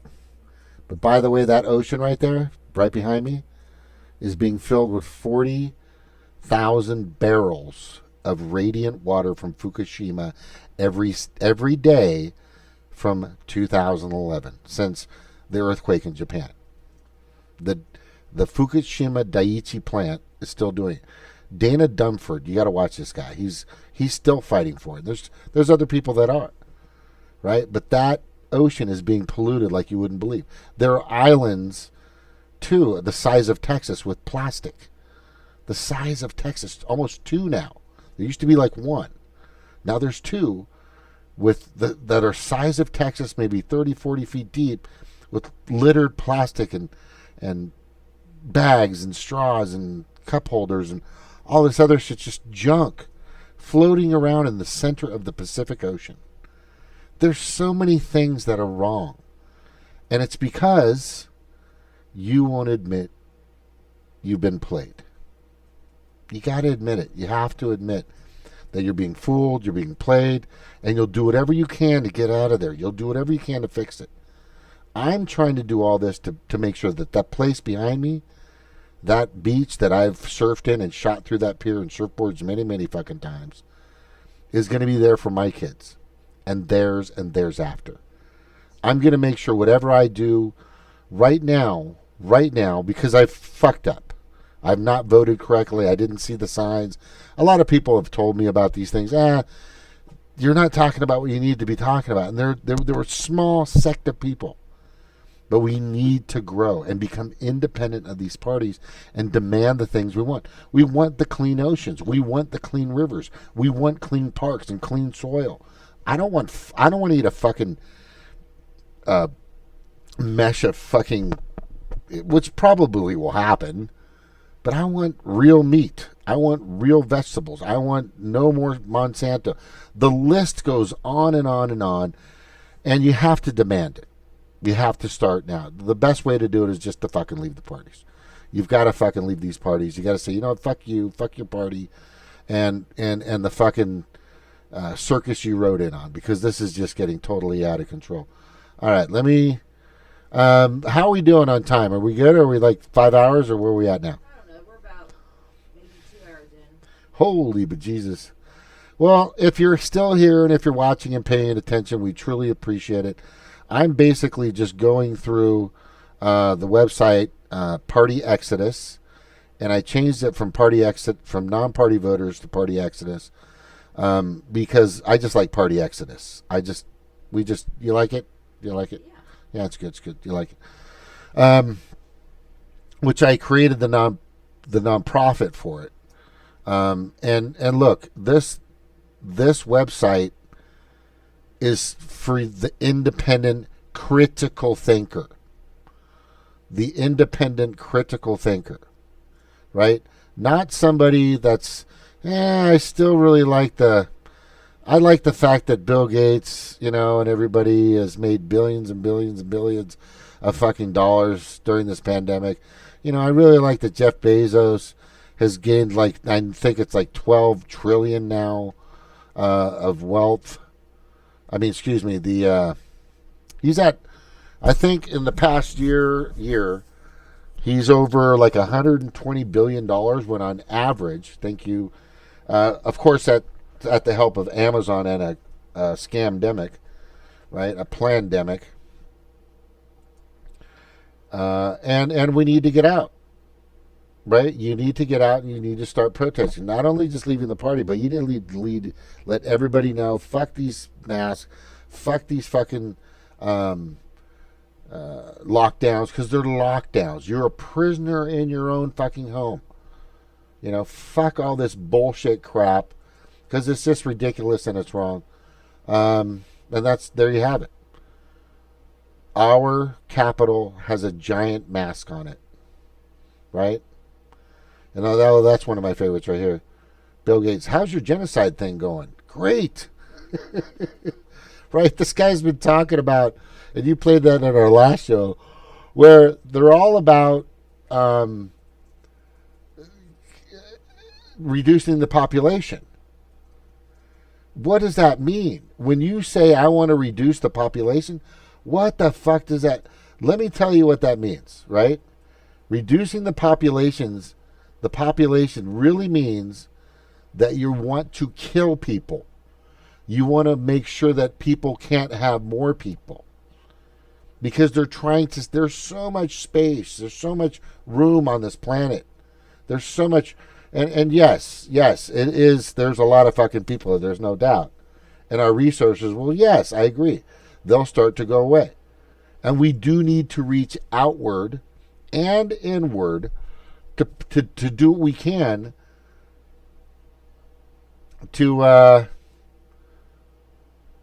voyage, right? Voyage inward, voyage out. It's in my genes. It's definitely in my genes. But you got to leave these parties because both of these people are just throwing you right over the bus. They're just the party bus is just worthless. You've got to at least admit that. You got to at least admit that. All right, then we go down here. Let me see what else I got on this. Yeah, we aren't voting for your party's corporate platform and stooge. We want to write and vote. We want, yeah, you should demand that, right? And if you go, let me go to the toolkit and I'll show you how this works real quick. We're still working on that, by the way. She's still working that. But down here, you'll be able to check right here. If you click this, you'll be able to check what states you can write and vote, which are green, and some you can't. But it's not really about the voting system's fucked up. So with that being known, right, we need to go after that, of course, for sure. But with the help of this, and I'm telling everybody right now, with the help of this, and this is the most important part of what we need to do, building a better voting system for the U.S. voting republic, aka exit polling system, right? So if you go in here and you click, should there be a national paid holiday to vote for the general elections? 10 would be definitely, absolutely, right? How much do you think that the Electoral College is helpful to the U.S. voting republic? It's not. How accurate or trustworthy do you believe / think all of the U.S. voting machines and their software are? Not at all. I want to be able to vote for anyone by either marking, checking their name, or writing in their vote in whatever state I reside in, without having to register for a political party. That's great. That's the way it should be. That's the way it was decades ago. You can write in your vote everywhere, and that's been taken away all over the place. How much faith do you have? How much faith and trust do you have in mainstream media polling methods and results? 0, not at all. Right? What is your overall faith in the entire U.S. voting process? Shit. What would you rather use? Ranked choice voting with the entire U.S. voting republic? Absolutely. I think that's one of the fairest ways to do it. Do you believe or think that the Commission on Presidential Debates is needed, useful, or wanted? No. Fuck no. Those are the people that decide who gets on the debate stage. It's just a fucking corporation. Controlled by two parties, not all of them. How much do you think gerrymandering helps the U.S. voting system? Manipulating the boundaries of an electoral constituency so as to favor one particular class. How does it help the voting system? No way. Doesn't. And there's some other questions here. What media did, right? And just go in here and fill this out. This is going to help us. And we didn't make it long, but it helps us design what we believe is good for the U.S. voting republic, right? Go ahead. Did you want to say something? Well, it's more or less getting to the core of it, because I mean, what we're trying to do is just figure out, what we see as the problem, and then, what we face as a problem here may not necessarily be the same election problems that you're having out in Arizona or California or whatever. So we're trying to figure out, what is the problem in your area? What have you noticed personally that's going wrong with the elections? I mean, that's the thing I want to know is like, what's going on with y'all? What's your elections like out there? Do you still have power on like a city level, a state level? Like, how rigged are your elections? What's the big problem out there? If you live in Arizona, is it unemployment? Is it a living wage? I mean, like, what is it that's going on? Because that way we can figure out, what we need and where we need it, right? I mean, because out here it's like apathy, not enough people. In California, they have the people, but it's rigged, thoroughly. And out here, it's they don't pay too much attention out here. But the thing is, we don't have a lot of people to show up to protest, to show up to to do anything really. So different areas have different problems. So we're just trying to figure out what's going on. Yeah, let us know. Let us know. We'd really like to hear your thoughts. We'd really like to hear what's going on. I think my mic was on when I was talking about that. I'm sorry? They always tell us in the chat whenever. Yeah. Mr. Mathern is good at that. Thank you, Mr. Mathern. So you want to? I'm gonna do another show and open up the mic on Saturday or what? Yeah, let's open it up on Saturday. I'd like to bring Mr. Mathern on because he's got some good stuff and a few others. I think I want to try to get RB Ham here. I'm actually should do an interview also, by the way, with Keikani Pa. He was part of the sovereignty movement for Hawaii, which I was kind of against at first. I'm like, well, what the fuck do you think you're going to do with the military and all this shit? Well, they have a plan and they want to do what they want to do, but it's basically our conversation is what are they doing? How are they doing? What's happening now? Are they making any headway? And how, and get this part, and how that process of oligarchs, rich fuckers coming in and stealing an entire island is actually happening now, and how they kind of relate and coincide with each other. It's almost like the same business model. It's crazy. I guarantee you that this is a big power play in Hawaii right now, because with the tourism industry shut down out there, there's going to be a lot of people going bankrupt and foreclosing. They're going to be selling off property left and right, and who's going to come in and buy it all up? It's not going to be you. It's not going to be the Hawaiians. It's going to be the rich people. That's happening everywhere. That's actually happening everywhere. That's why Bill. But what I'm saying is, since Hawaii is so tourism focused with their economy, that it's going to be a massive problem out there for sure. Yeah. Oh, for sure. But Bill Gates is able to buy all the fucking farmland in the United States. Yeah. What the fuck? Oh, before we go, can we play that clip? Do I have screen share capabilities? Which one? Can I? If you go to my channel, it's the very last video on my channel.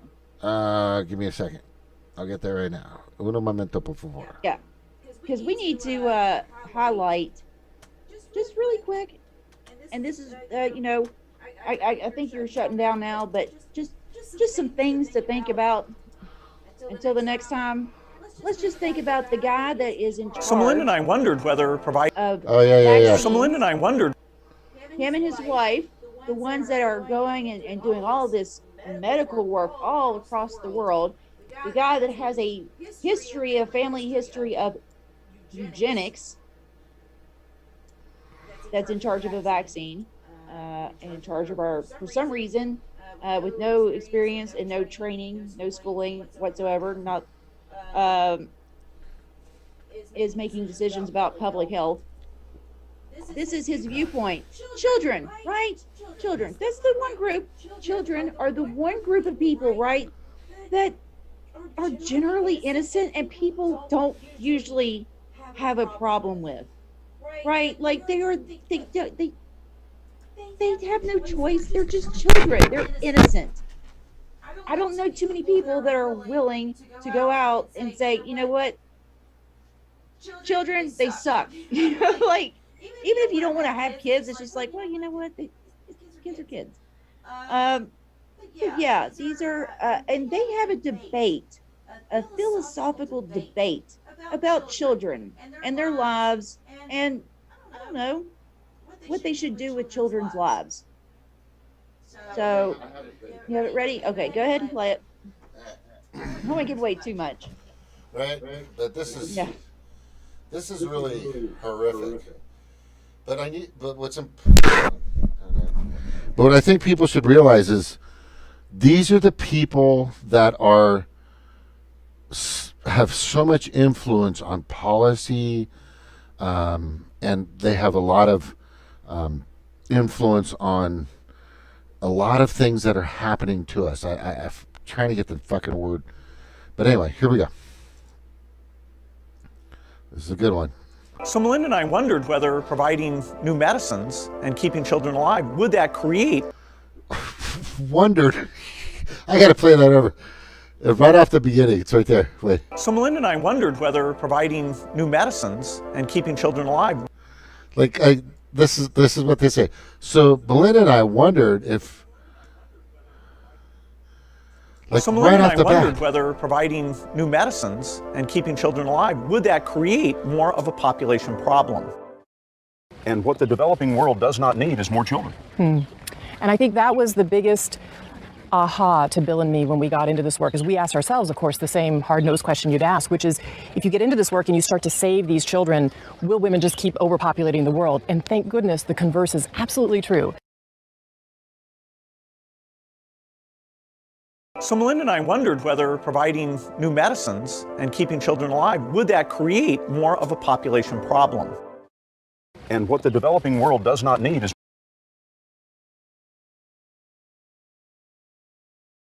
Right? So she goes, I mean, look, I thought that Bill Gates was like evil incarnate, with the stuff that he said.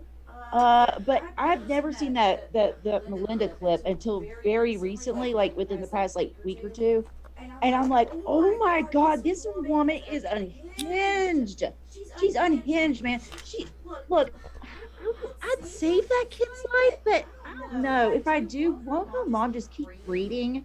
Like, won't she just keep popping out babies? Like, I don't know. I mean, I don't know. It's better to just let the child die, because if not, that mom's just going to keep popping out kids. Is that not the sickest freaking thing you've ever heard in your life? disclaimer. We got to do the disclaimer. By the way, everybody, I absolutely and totally agree. I want women to have the right to choose. And for men to be in charge of that is just fucking ridiculous. But I want to make sure that people out there, honey, your mic is still on. I can still hear you. I want to make sure that everybody knows this, and this is the way I believe, and I know Stevie believes this way as well.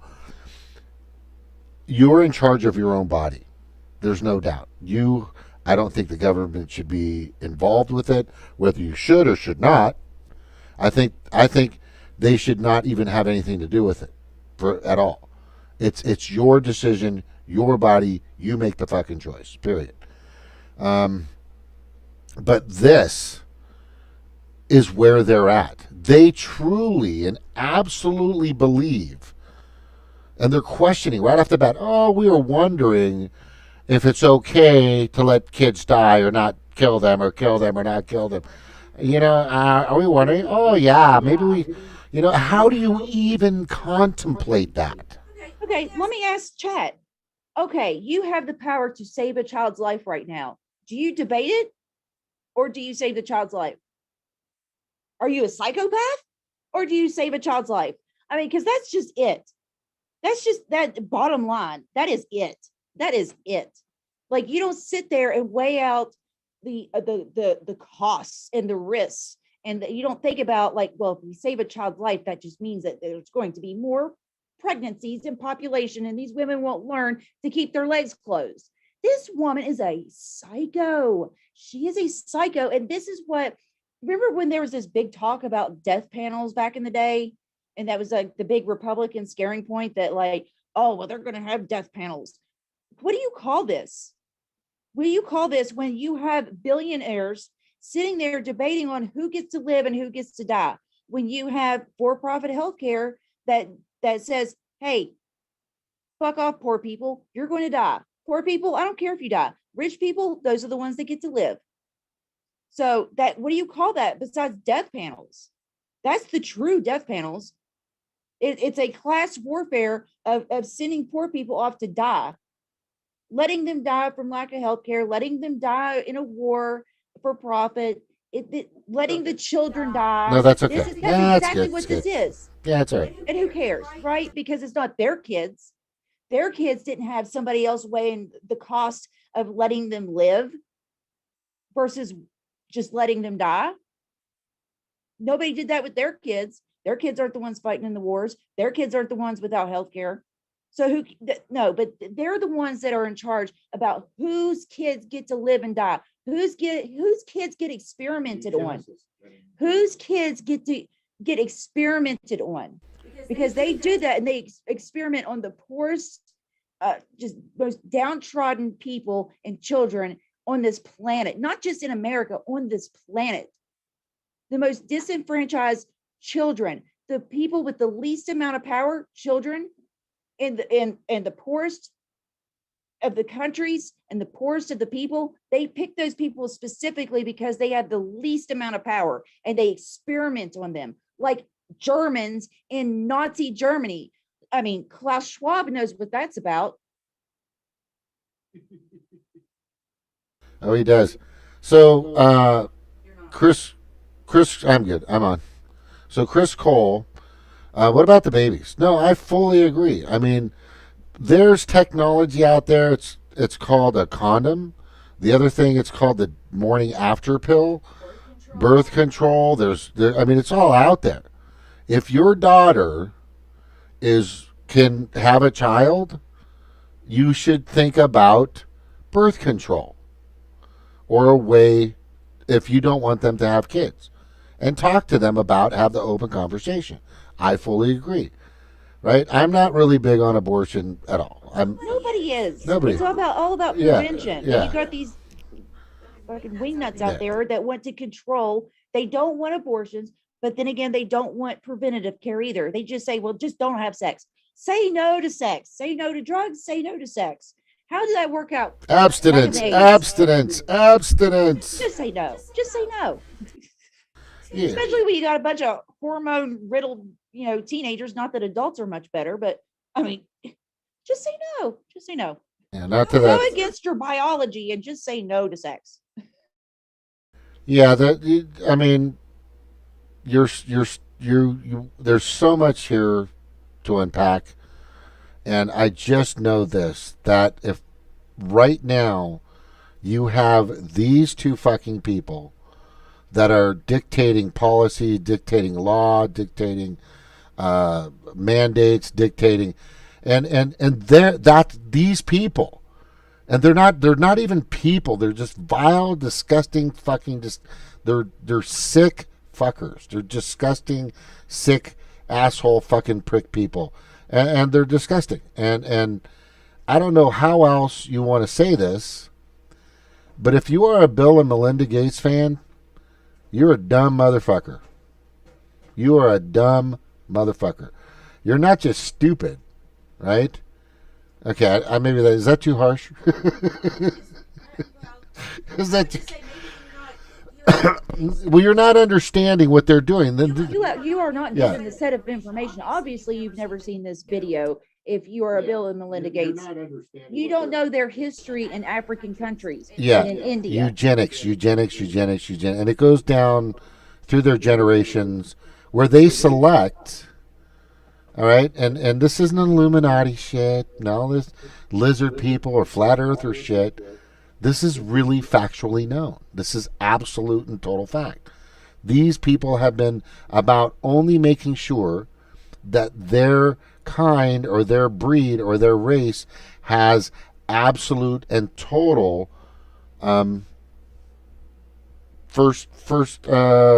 like they're given the pass. Everybody else is fucked, but no, it's us, so we're cool. We get whatever we want, fuck everybody else. What is that? It's good for thee, but not for me, or good for me, but not. Rules for thee, but not for me. Rules for thee, but not for me. That's where they're at, and they're all at that. It's really fucking sad. The thing I need for people to truly understand, out of what you just saw in Bill and Melinda Gates, is they're fucked up, man. They're fucking sideways, left, and way in a different fucking plane in time. It's just sad. And these are the people worship. I've had conversations, not even conversations, of people on Facebook that, how could you even think about that or say that about Bill Gates? I'm like, obviously you don't know the man's history. First of all, he didn't invent Microsoft out of a fucking garage. He stole that from, what's his name? Paul. I don't know his name, but yeah, he stole that information. Yeah, He was, yeah, you know, yeah. it's all the rags to It- riches. It's ways it's of it's not a rags to riches. His parents and his family were perfectly placed. They've been there for a long time. It goes back in their generations. Jeff Bezos is the same thing.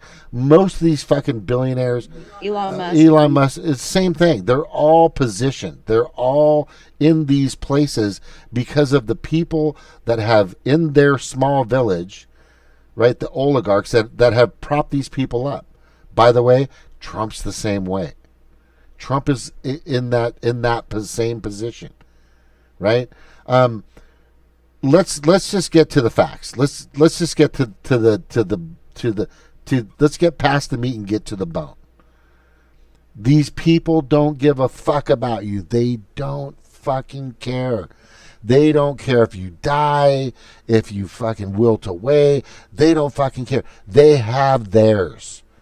They have what they want and what they need, and if you get in their way, you will be dealt with. You will be gone. You will be censored. You will be fucked. Will bring hellfire upon you if you even come close to taking away our power, our right that we believe we fucking deserve, and they're sick, disgusting, vile creatures. Period. Period. There's no other way to look at any of these fucking people. And I'm saying this about politicians. I'm saying this about world leaders. I'm saying this about all these people we've been trusting for so long, for so fucking long. And where's that gotten you? Right? You've always believed in a party's platform. You've always believed in their political stooge. You've always believed, it doesn't really have or do what I want, but, at least it's better than the other guy. The lesser evil. Bullshit. Yeah. Bullshit. It's Yeah, they've opened the least amount of concentration camps. right? It's very simple. It's very simple. Like I said, realize you're a slave, right? Right? It's time to part the water. Right? Let's just use that cartoon. Let's just use that old cartoon. It's time to part the water. It's time to lead our people, out of this fucking slave. I mean, if there was a better analogy of what's going on right now, we need to get across that lava, right? It's just about seeing your shackles. You have to acknowledge your shackles. Those aren't bracelets and anklets on you. Those are shackles keeping you chained in place. That's not jewelry. Those are shackles. Call it what it is. Those are shackles designed to keep you in place. Do you have the key to those shackles, or does somebody else? Is it your job? Is it healthcare? What is it that is keeping you shackled in place? Because that's what it is. I mean, you may desire freedom, but unless you know the way that you're being shackled, you have to acknowledge that for sure. Agreed.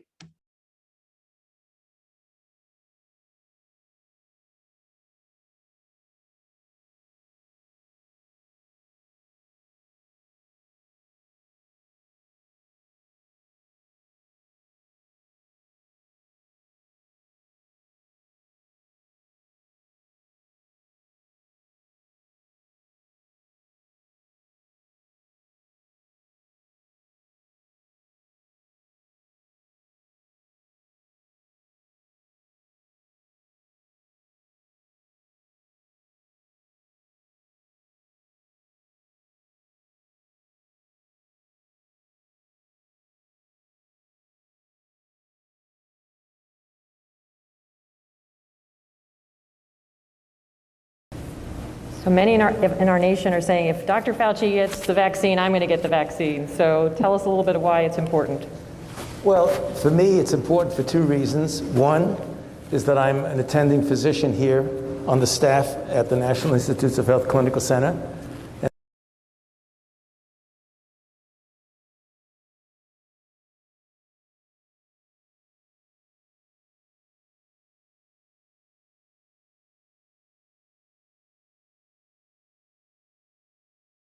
It has reached a deal with Pfizer to buy an additional one.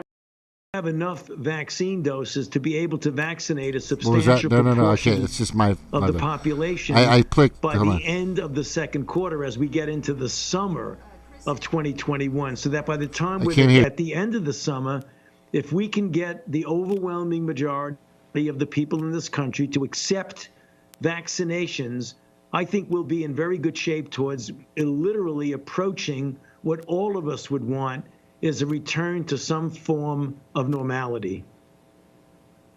And, you know, that's the key there, to accept vaccination. And we'll dig in a little bit more to that. But I want to ask you about some other things, too. We're learning about the distribution plan, that a federal advisory committee for maybe 6 to 8 hours, I felt absolutely nothing. And then towards the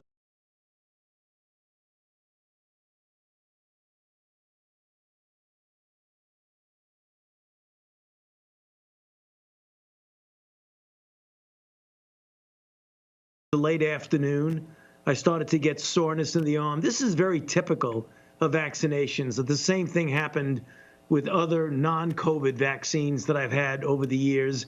I felt a little bit achy, but nothing. Now watch this. Now watch. I just played you this. Right? Watch. Right? Look at he's touching his left arm. That's where he got his shot.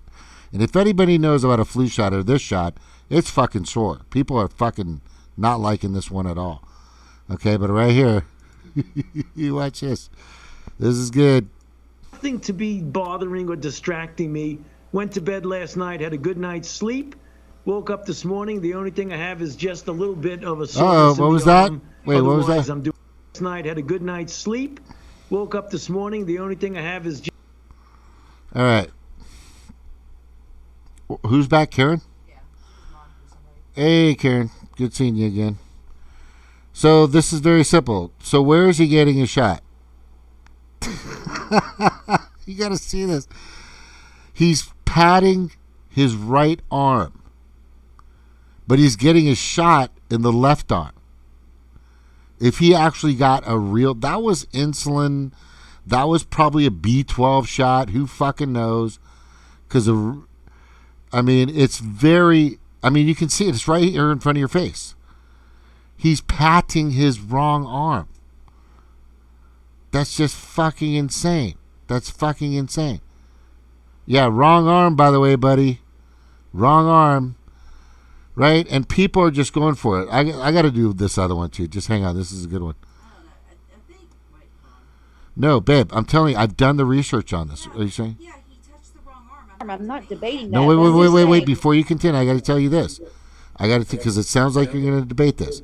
But what I'm saying is, if I've had shots and everybody's had shots, if you know what side shot you had your arm on, especially if you have a vaccine shot or flu shot, you're going to feel it. My last shot that I got, right, was about a year ago.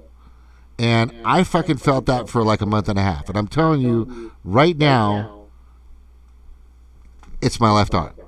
Well, still to this day. Okay, but what I'm saying is that, look, as far as evidence goes, I like more, I don't know, substantial. I mean, he could explain that away. He could explain that away with there's no way. Are you kidding? My arm was sore from from having the injection, so that's why I gestured to this one, because I couldn't pick this one up because it was sore.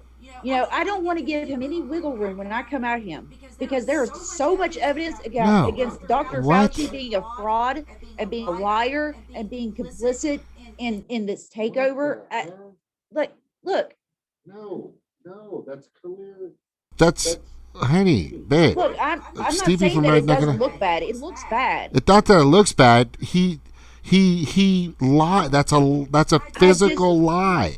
I get that. I get that. Whether you can't wiggle out of that. You can't say that was something else. But when it comes to nailing him to the wall, I like the other stuff more than that. But it's personal, okay? That's not proof. Are you telling me that's not proof enough to say that he's full of shit? Gesturing to the wrong arm, I think, is focusing on something that is, I don't know. I mean, compared to him lying to people about masks, I mean, on a scale of things, He's- that's what I'm saying. On a scale of things, Holy fuck! Are you kidding me? You're kidding me. I'm saying on the scale of lies that Fauci, This is the 1,000% scale. There's no saying- other way to see that this guy right here is caught live, showing that he's Of course touching he is. the I'm not wrong debating arm. that. If you've gotten a shot, I'm telling you, you'll know definitely what arm you should be touching. He's not touching that arm and saying, I didn't touch my other arm, because he doesn't fucking grab his arm. He doesn't hit his arm. He's just pointing what arm was he's trying to display. I can't believe I'm having this debate with you. I'm This not. is fucking but nuts. listen, if you would hear me out, okay, I'm not debating that. I agree with you. I agree with you on that. But on the scale of things that Fauci has lied about, I mean, there are way more insane, concrete evidence proof of his collaboration. That's all I'm saying. Of his working with Bill Gates, him covering up information. I'm just saying, of all the things to focus on, I don't think that's the one that, like. But that's just me personally. I mean, it's worth bringing. It is worth sharing with people. It's worth sharing with people. Look, there's a plethora of shit to prove against this guy. This is one of many. This helps the case.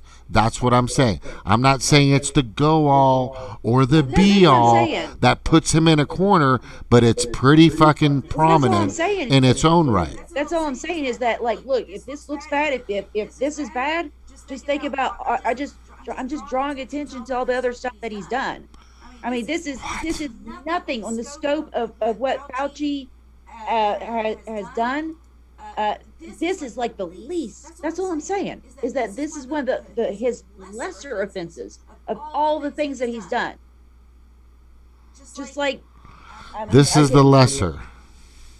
Out of all the lies and stuff that he's told, this isn't okay. That's all I'm saying is, yes, he pointed to the wrong arm. I get the implication of it. I understand that, but there's a money trail.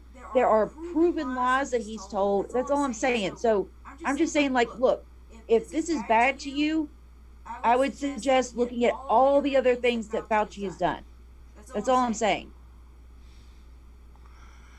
Oh, here's If that's okay. no. I just thank you for chiming in.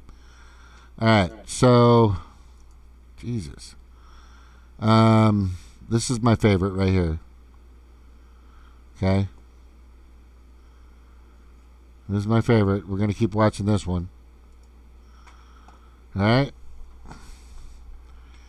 Play it again. Oh, this one's bad. Is that good enough for you? I'm sorry, did I have an opinion? Wow. People are loving this. Oh, they're bitching at each other on fucking Montauk. Well, I wasn't trying to.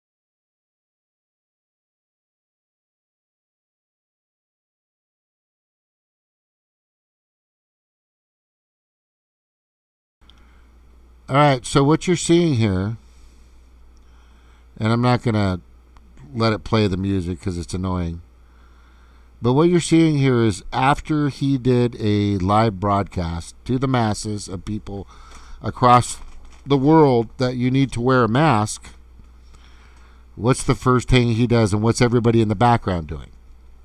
Everybody takes off their mask. Right? I mean, I'm not saying the video before, I mean, this is just a continuous amount of information that keeps coming in. He's flip-flopped and all this other shit, but you still want to believe that he's the guy. Right? There he goes. I'm done with my fucking thing. Right there. I'm done. I need to breathe. Fuck this fucking mask shit. That's what he's saying. I'm such a fucking great carnist. I'm such a fucking great salesman. I'm going to make so much money from this scam. And then right there, somebody in the background took their mask off too. Right there. This is Fauci, everybody's fucking hero, who Brad Pitt decides is the man and poses as fucking Fauci. No wonder Angelina Jolie left that fucking tool. Right? No wonder. Okay? There he goes. I just got done telling the world to wear your fucking mask. I'm just going to take this shit off. Right? And then the background. And there's the music. It all adds up. That's what I'm trying to say. It all adds up to the case that this is bullshit. And if you're buying this, it all adds up. No, I'm not saying it's the smoking gun. I am not at all saying that. There are plenty of fucking bullets in that chamber against this guy that have been fired. That this guy has fired. And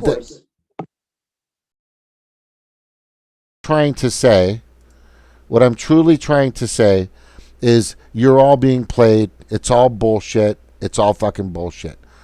And then Vox, right? You know, there's so much information that's just ridiculous and crazy. The biggest thing I just want to make sure that everybody understands is just understand that you're not in their thoughts. You're not in their prayers. If you were, you'd have healthcare doing a fucking supposed deathly ill pandemic, which the numbers are totally wrong. And I've already proven that. So if you want to dig deep, let's go here real quick. Right? And I'll show you this article. Right? And it comes in and it shows exactly that the death count itself, right, that they've been using, the death count itself is 1,600% incorrect COVID death count. Because in the beginning it was, they used the ridiculous, we're going to mark everybody as a fucking COVID death. Everybody. And I have proof to fucking prove that. But if you see this was done by a guy named this was the Institute of Pure and Applied Knowledge. They published this paper.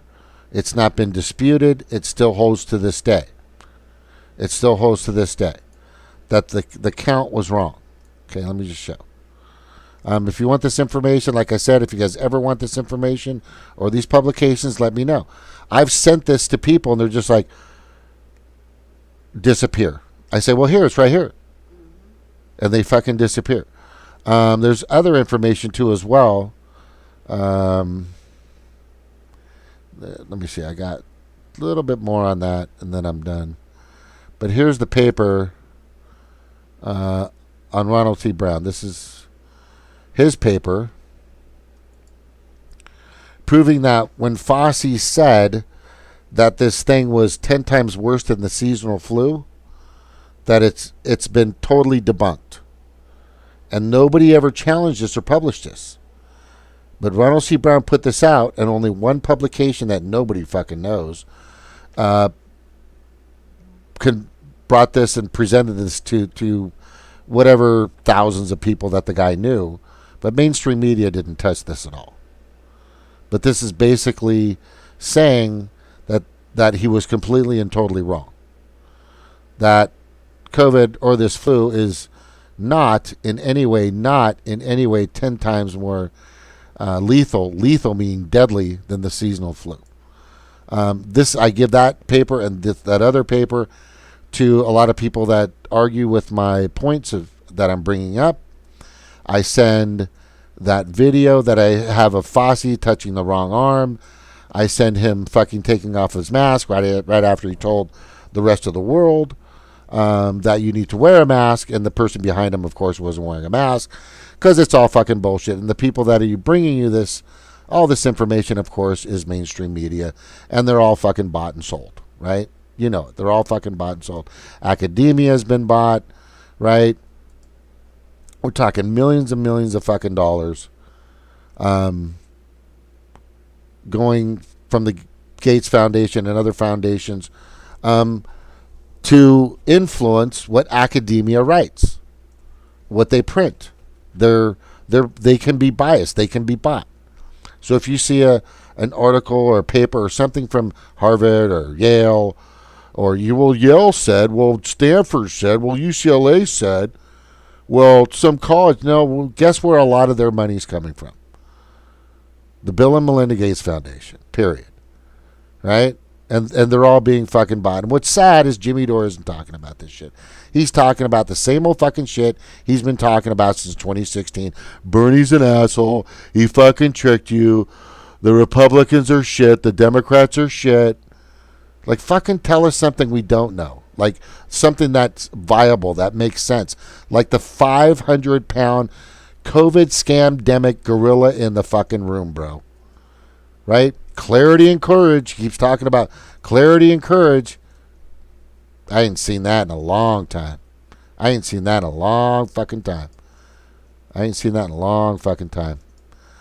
All right. Anyway, I'm going to start closing it up.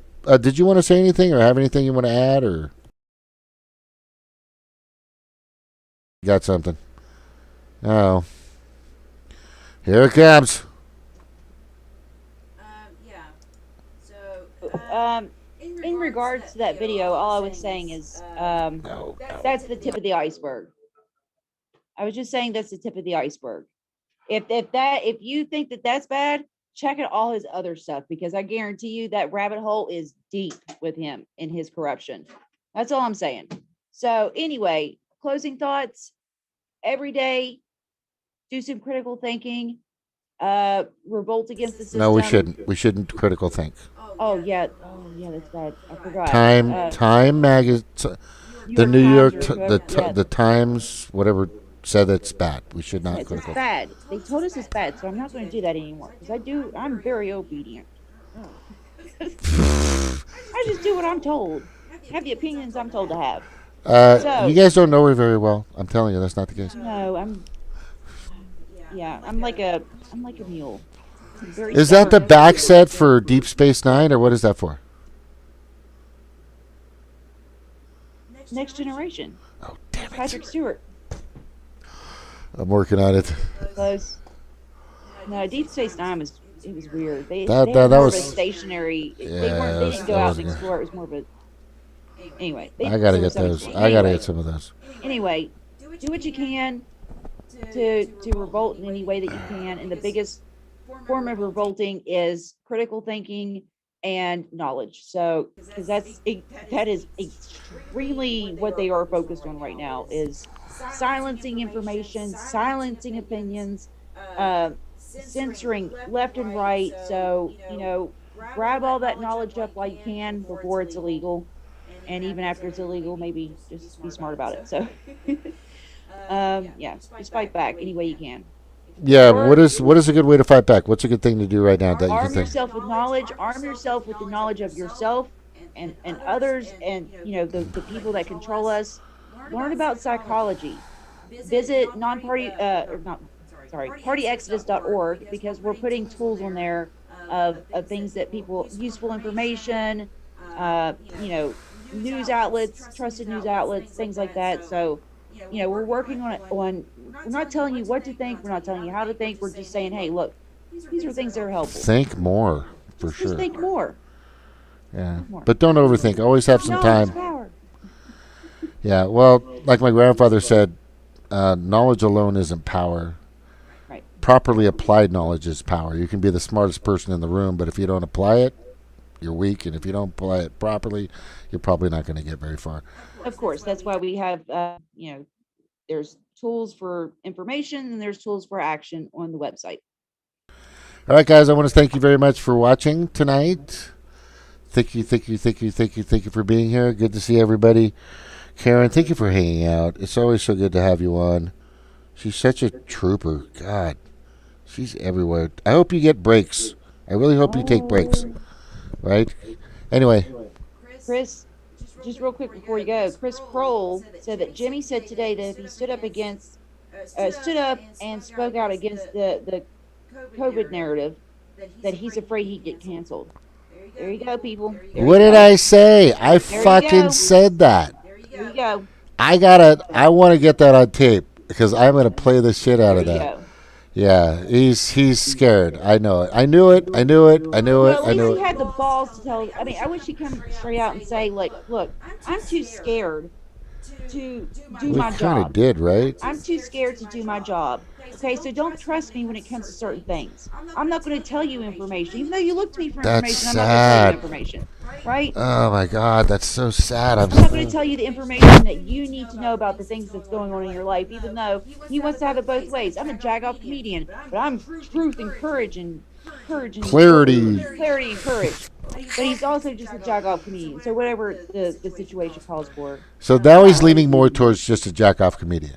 So take it for what it's worth. Wow, did he really say that, Chris Kroll? On certain things. Jimmy said today that if he stood up and spoke out against the COVID narrative, he's afraid he'll get canceled. Did he really say that? Oh, God. Karen, did you see that? Anybody see that? Did you see that? Yes or no? Chris. About to be yes. Oh, that happened. Exactly. Oh, my God. You know what? That's just like the cops, right? The cops are... They got to shoot everybody. They got to shoot everybody, right? Because they're so afraid. They want to go home at the end of the day. Well, you know what? Your job is to serve and protect. And if you can't do that job, look for a new line of work. So, I'm sorry, if you're not willing to go out there and risk everything to tell people the truth, because if you call yourself a reporter, a journalist, or whatever genre that falls under, of telling people the information they need, and being I gotta find that. Honest, then look for a new line of work, because the Congo Couch put it all out there and they got censored and demonetized for it. And guess what? They're still out there doing it. So if you ain't got the balls to do it, then find a new line of work. Shit. I gotta find that. I gotta find that real quick. He said it's on the Cuomo video. I know which one he's talking about. So give me a second. I gotta find a new line of work, buddy. At least Jimmy be Dore, honest. Jimmy Dore. Hold on. I'm going to find it. He needs to remind people every day, like, look, this is not truthful, factual information that I'm giving you. I am censoring my information. Just so you know, this is a censored news publication that I'm not going to ever go against the powers that be. Okay? Yeah. Just like TYT, right? Just like TYT. Go back to TYT, Jimmy. Yeah, I think he should just go. I think they would take him back. Hey, it's okay, Jank. It's okay, Jank. Jimmy, it's good, man. Let's just keep separating the parties and keep the fucking stupid divide and conquer narrative going, man. We've been doing a good job so far, right? All right. Hold on, I'm gonna find it. Give me a second. Oh, Karen said he's going to quit doing news and just do comedy. Yeah. Okay. Oh, that's gonna work out. Sure, because that's what he's built his. With Mike McKay. Oh yeah, do those fucking dumbass. God, I had so much faith in that guy too, Jimmy Dore. I like Jimmy, I do, but and I like some of the stuff that he's done. And when it comes to look, if he needs somebody to throw down when it comes to Medicare for all, I'll be right there backing him. But if he's asking us, Andrew Cuomo's under a lot of heat. Him in the bullshit of him spewing when he's just going to talk about nonsense, I'm not going to tell people that that they should watch him for information. Now, if you want to work with him when it comes to Medicare for all, that's one thing. But as far as information, no, I'm not going to back him on that anymore. He's not a trusted news source because he does the reporting that the powers that be tell him he's allowed to do. And what does that do? It doesn't help us. It only hurts us. So whatever. I'm done. I'm done with that. Done with him. You're done. Okay. Well, I've got the video up, but I don't know if I can find it. I don't know where it's at. Chris, do you know if it's in the beginning, ending, somewhere? It was during the live stream, right? I don't know if he included it in here. He may have cut it out. Oh yeah, well Karen said he's too stressed out. Well, join the fucking club. Like, Right? join the fucking club. Okay? Wow. Look, he just bought a Wow. new home. He just bought a new home, and I'm not going to fault him on that because housing prices are through the roof in California. No, wait. Everybody should have a He bought a house in California? I'm too stressed out buying a new house with all the super chats that I don't even bother reading. Yeah. Yeah. Oh my God. I mean, seriously. You're stressed out? You're stressed out. We're all fucking stressed out. The only person that's not fucking stressed out right now is Bill Gates and Dr. Fauci. Yeah, even you or I are so stressed out. We were fucking bickering about Fauci. Sorry about that, babe. Yeah, I mean, it gets heated because, this is everything for us. We don't have the option of quitting. We don't have the option of silencing and censoring ourselves to appease the corporate power. Someone else's How did you let New York we don't sit have that here for option because our only option is fighting back and giving people information. That's the only thing that we have. We don't have the privilege of censoring ourselves for cash. That's blood money, if that's what that is. If you're taking money for lying to people through omission, that's fucking blood money. That's what CNN does. So fuck off out of here. I better not see another goddamn, truth and clarity and courage fucking bullshit from him anymore. I don't want to see him toot his own horn anymore because he is a washed up fraud if he's not willing to do the work. Yeah. Shameful. It is fucking shameful. Like I said, when it comes to Medicare for all, whatever. Policies. My thing is policies. And I'm not going to support him as a journalist, but I will support him as an ally when it comes to policies. Well,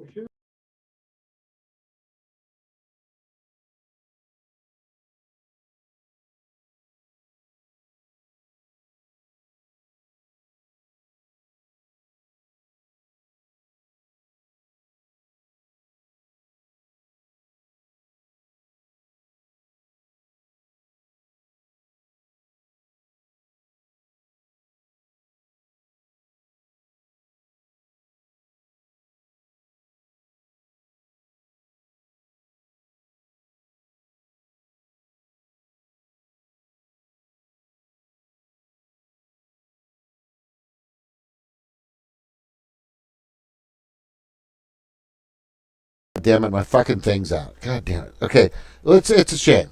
It's a fucking shame. It's a fucking shame. So, thankfully for me, I've got a 40+ hour job, and I'm not dependent on YouTube.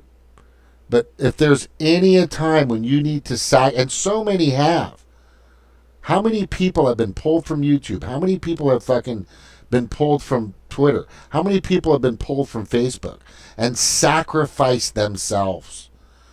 Talk about courage. Talk about courage. Those people are, I've had videos fucking pulled from YouTube. I've had, God, I could show you right now. I got something I just put up today that I got fucking censored immediately. The algorithm went right after me, fucking right up. They were fucking on my back in seconds. And now you're doing wimpy shit, bro. This is so fucking just. It's like it's not a matter of when, but it's not a matter of if, but a matter of when people get compromised. And the same thing goes for political parties. It's not a matter of if, but when. And Jimmy has been compromised. There's no other way to say that. You have been literally, fully, and completely compromised. I've got Steve from Slow News Day trying to fucking build his channel, which he's doing a great job, by the way. Glory's doing a great job. Everybody on there is doing a great job. But he's this far away from being fucking pulled from YouTube. He's this far away. He's not like this far away. He's not 2,000 miles away. right? He's and other people, ConvoCast, they've been, what were they, just demonetized? Yeah. Right? I no longer get notifications Right? for them anymore. They've been completely demonetized. So you think about that.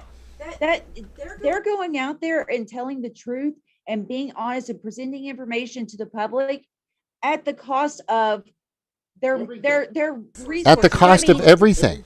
To risk the roof over their head, to risk the food on their table, to risk all that censorship, all this. They are risking all that to make sure that people are aware of what's going on. That is what is that's news. That's reporting the news, or whatever job title you want to give that. That's what we need. Do you remember when Julian Assange went to jail or didn't go to jail because he censored himself because he was afraid? Remember that?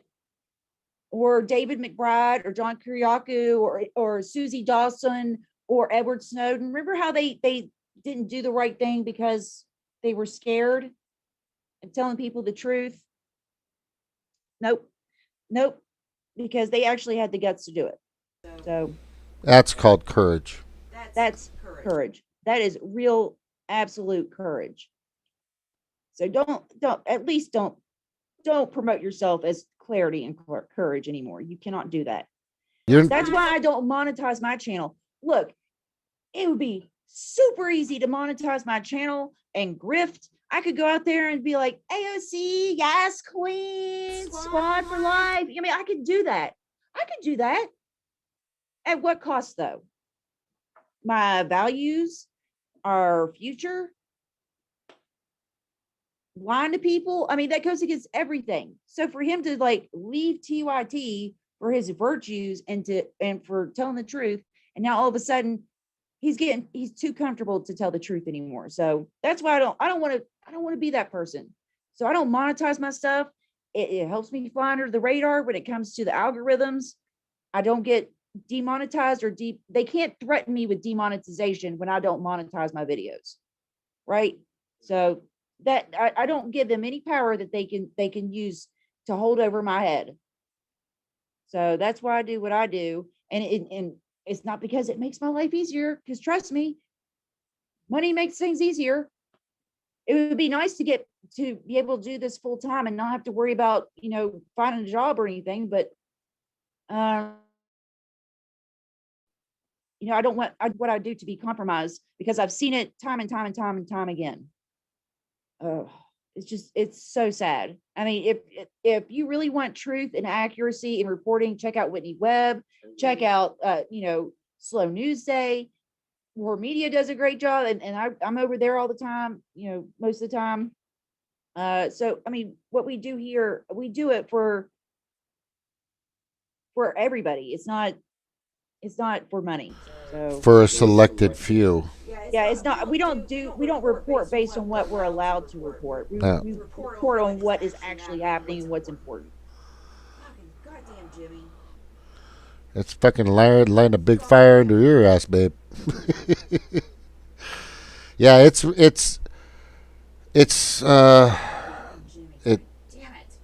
damn it. We just keep losing them, right? Just Left and right, they're just dropping like flies, man. They're all fucking just dropping like flies. I mean, Kyle Kalinske went fucking south quick when COVID came out. That guy fucking bent over. Right, he's been that way for a while. Yeah, he's part of the Justice Democrats, right? Those Justice Democrats working out for you now, pal. Now that they're back in your tandem. And the fucking fuck up squad. He created the fraud squad. Him and Jink. They gave birth to AOC and all of them. Yep. Fuck you, Kyle Kalinske. Yep. Fuck you, Kyle Kalinske. Quick story. I'm sleeping. She goes, the next morning, she goes, you know what you said last night in your sleep? And I go, what? She goes, fuck you, Kyle Kalinske. I fucking said that. Yeah, I'm just saying, man. It's pretty fucking. Look, there's Jason Burmis, great job. Luke Radowski, Brian Christensen, definitely. Whitney Webb, Derek Bros, Anomaly, Spiro, Franco doing a great job. Good job, Franco, by the way. You guys are just bringing it. Just fucking bring it. We'll find a way to keep doing this. We'll find a way to make sure if they pull me, I'll find a way. I'll find, Odyssey's letting people fucking say whatever the fuck they want. Right? Bye. See you later, YouTube. Aloha. Bye-bye. And everybody will start fucking moving over. And if you stay on YouTube, then you're getting bullshit. You might as well watch CNN. Right? You might as well watch fucking MSNBC. You might as well watch Fox. Right? Or Vox. You might as well watch all those fucking totally partisan fucking shows. Watch them all. Good luck. Oh, is this the common sense censorship that Steph Zimmerman has been talking about? Right? Oh, shit. Is this common sense censorship? Yeah, unity around dribble. This is what money does, people. It just rots you out, starting at your very core, and it just rots away your values. It rots away your critical thinking. It rots everything in you. And you know what? I don't care. I will never ever be one of those people. So fuck that. Yeah, dishes are done, Jimmy. You either shit or get off the pot, bro. I mean, seriously. Oh, what you could do is get Mike. What is that? Fun with Mike McRae, because that's always fucking. Why not? Just have Jink on. Just have Mike Figueredo on. Why not? Why don't you just go out there and just show up on CNN? You know what? In a year from now, Jimmy Dore will be a trusted CNN news outlet. Keep on reporting that shit, Jimmy. Yeah. Get that money. Because there you go. Because you're moving in that direction, and it's really alarming. And at the same time, it's sad. It's like a pathetic. He's pathetic. It's just. I hope he gets right. I hope he gets right with himself, because I don't think he's getting paid enough to soothe the pain of sacrificing his conscience. So he's in that middle ground of, look, he's getting paid enough to not report the truth, but it's not enough for him to not feel like a piece of shit, which he should. Yeah, I got a good list of people. There's a lot more out there that are really painting and understanding the Great Reset crap. They're really bringing a lot of information in regards to the social credit that'll start happening. I mean, the list goes on and on and on of what you should be discussing. But for some reason, there's so many people out there that are so scared. They're just, it's like, look, it's now or never, people. This is, we are and have been at the pinnacle. We've been at the we've been at the cross, the fork in the road. You've got to pick your side. We're at that point. You're either with free speech and you're going to back it 100% and really stick up for Assange and say, you know what, I'm doing this for Assange, and I'm doing this for Assange. I'm trying to bring out as much information and show you the crap that's happening, because others won't, because they don't have the clarity and courage to do so. Right? Stephanie Zimmerman read something of mine the other day, but she didn't read the other part that I had in my paid for $5 super chat. Was Event 201, and this is when Jimmy was on with Max Blumenthal, that actually Max brought up Event 201, and Jimmy goes, what is that? Like, what the fuck? How do you, it's like, all this other stuff, but the way he said that, it's like, dude, don't fucking bullshit us. Don't fucking bullshit yourself. Don't bullshit the people that are around you. Let them see what's going on. That is supposedly supposed to be what you're doing, but obviously it's not. But fact being the matter is, we are all going through fucking hell, and for some reason this guy will not. He just keeps walking past right next to the gigantic COVID fucking 500-pound gorilla in the room. He doesn't want to. He's too good to get down in the trenches with us. He's too uncomfortable right now. He's too stressed out. Well, I'm sorry. Weed is legal in California, okay? Buddy, go pick you up a pound and report what you need to report. I don't know what else to tell you. other than find a new profession or something, because you ain't cut out for it then. I hope that he comes around on it. I welcome him back if he's willing to see, like, oh shit, man, that was stupid. I shouldn't have done that. But look, we don't do this because this isn't stressful. Oh, well, do you do this because it's peaceful, Jimmy? Do you do this? I do this to It brings relax. you peace and relaxation. I mean, This is I love talking about all the shit that's fucking me over in my life for tranquility. This is my yoga. yeah, this is our meditation hour. Yeah, so I mean, look, I don't know what else to say about him. It's just, that's a privilege. See, that's the privilege that money allows. You can pick and choose your morals. You can pick and choose what you are willing to do. You are and what you're willing to say, because you know what? What's the difference between a YouTube content creator that reports the news and CNN? Yeah, not much. What's the difference? Because Convo Couch is doing it at the risk of being demonetized. So is, Graham's had Whitney on, but problems there. But there's people out there. Franco is doing what he's doing, and he's still doing it after being demonetized. And what they did was they sent Jimmy Dore a very clear message of, if you don't get your shit right, you're next. And he got his shit right. He got his mind right, didn't he? Just like Jink. And what did he do? He's normalizing this shit. He is normalizing it. Anyway, I could go on and on about this. Yeah. But the thing is like, we don't have that privilege. We do not have that privilege of being a sellout.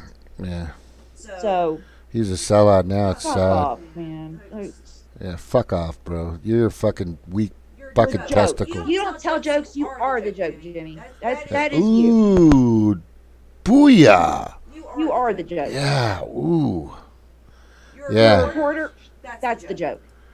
yeah. You have clarity and courage. That's the fucking joke. Yeah. Anyway, And we're going to end on that note. keep using your critical thinking skills. Don't do hero worship. Yeah. Leave the fucking parties. Go to Party Exit. It's just a tool. Thanks for watching. Yeah, and look, if you want to help us out, it's always appreciated. We work. I make money, but we still got bills. We got to pay for the lights. We got to pay for the gas. We got to pay for what else? We pay for everything, fucking cable and everything. It's just Exists. yeah. But you know what? Just keep sending those super chats to Jimmy. And Steph will read them out loud and not give Yeah, so Stephanie can read them out loud while Jimmy's in the back having a fucking cocktail and smoking a joint that you paid for, that you paid for. and the house that you paid for. Yeah, you guys all paid for that. Quit giving jokes. Oh, man, I Don't give paid him for it. money. Babe, tell me we haven't paid. I paid. Hey, because what? People listen when you take away the money. So, Yeah. look, if he wants to do bullshit reporting, take away the money.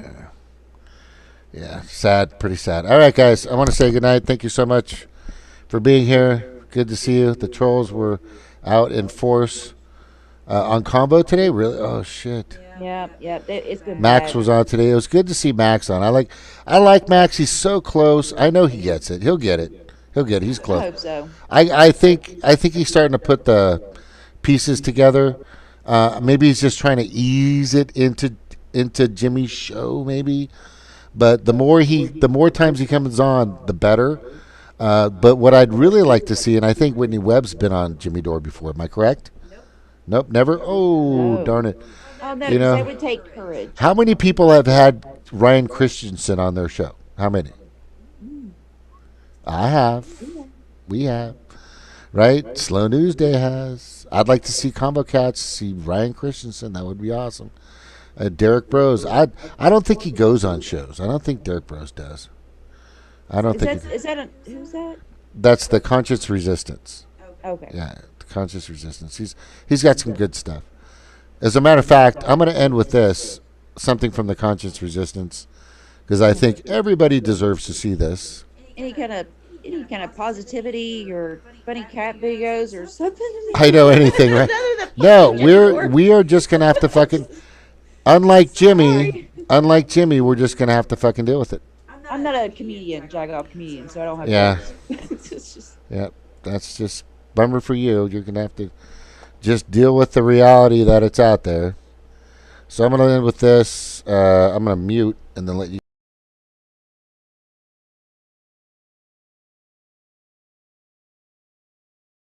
What is it? What is it about humanity that wants to go to all the details and stuff and listen? You know, these guys like Fauci get up there and start talking. You know, he doesn't know anything really about anything, and I'd say that to his face. Nothing.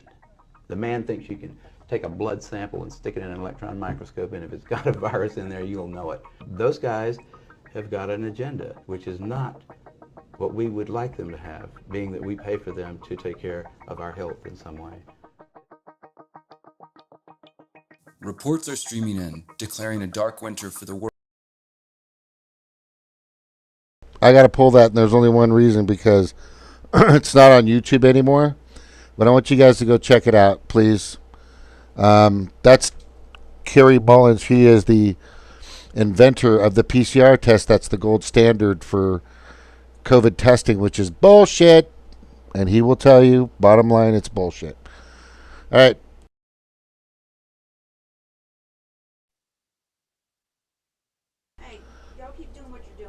Just keep going, Karen. Good seeing you.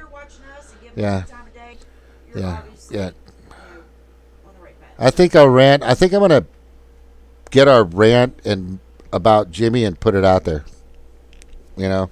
Oh, by the way, just want to say that I'm trying to work it out with Steve. He's already agreed to come on as a guest over on Dore Media, and we're going to talk about Clovers for Assange, and we're going to talk about the Great Reset and Klaus and his, family Nazi ties. So we're going to talk about all that stuff. All kinds of stuff. Yeah, but we're just trying to. I'm not. It's you and Roar. That's you. That's your baby. A time and a date right now, but yeah, we're working on that, and James is working on the interview with what's his name? Keikani Pav, the sovereignty. Yeah, so we got some stuff coming up for Hawaii. In the meantime, just check out the website. Shit. Okay. Try that again. Anyway, I'm nailing down a date and a time with Steve from Slow News Day, hopefully Glory as well. But I know for sure Steve's coming on over on Dore Media. We're going to do an interview with the Great Reset, Julian Assange, and what he's doing with Clovers for Assange. What was it? What else did I say? Oh, your interview with Keikani Pa that's coming up. You just got to nail down a day and time, right? Yeah, it's for so sovereignty we're of just Hawaii. Stuff right now. We have it's definitely for sure we're doing these interviews, but we're nailing down days and times. So I gotta get more people on here. Yeah. I haven't done that. I'm just working my ass off though. Yeah, I had that interview with Miss Carter the other, a couple of weeks ago, maybe a month ago. But yeah, I got so bogged down in other stuff that. Anyway, I like getting back into the discussion aspect of it because that's what this really is about. So there's a lot of stuff we're coming up with, and in the meantime, just check out the website partyexodus.org. If there's any other additional resources you'd like to see on there, just send us an email or message, Twitter, Facebook, whatever. So anyway, thanks for watching. I appreciate everybody for being here. It's been kind of a long live stream, but it's very good to have everybody in chat. Karen M. It's been a very long. How long have we fucking been on? Mark Jason Walker, Mrs. Carter, Michael Epstein. I mean, well, I work the swing shift, guys. Yeah, thank you. I work the swing shift. That's just the way things work. Bye, Karen. Love you. See y'all. Take care.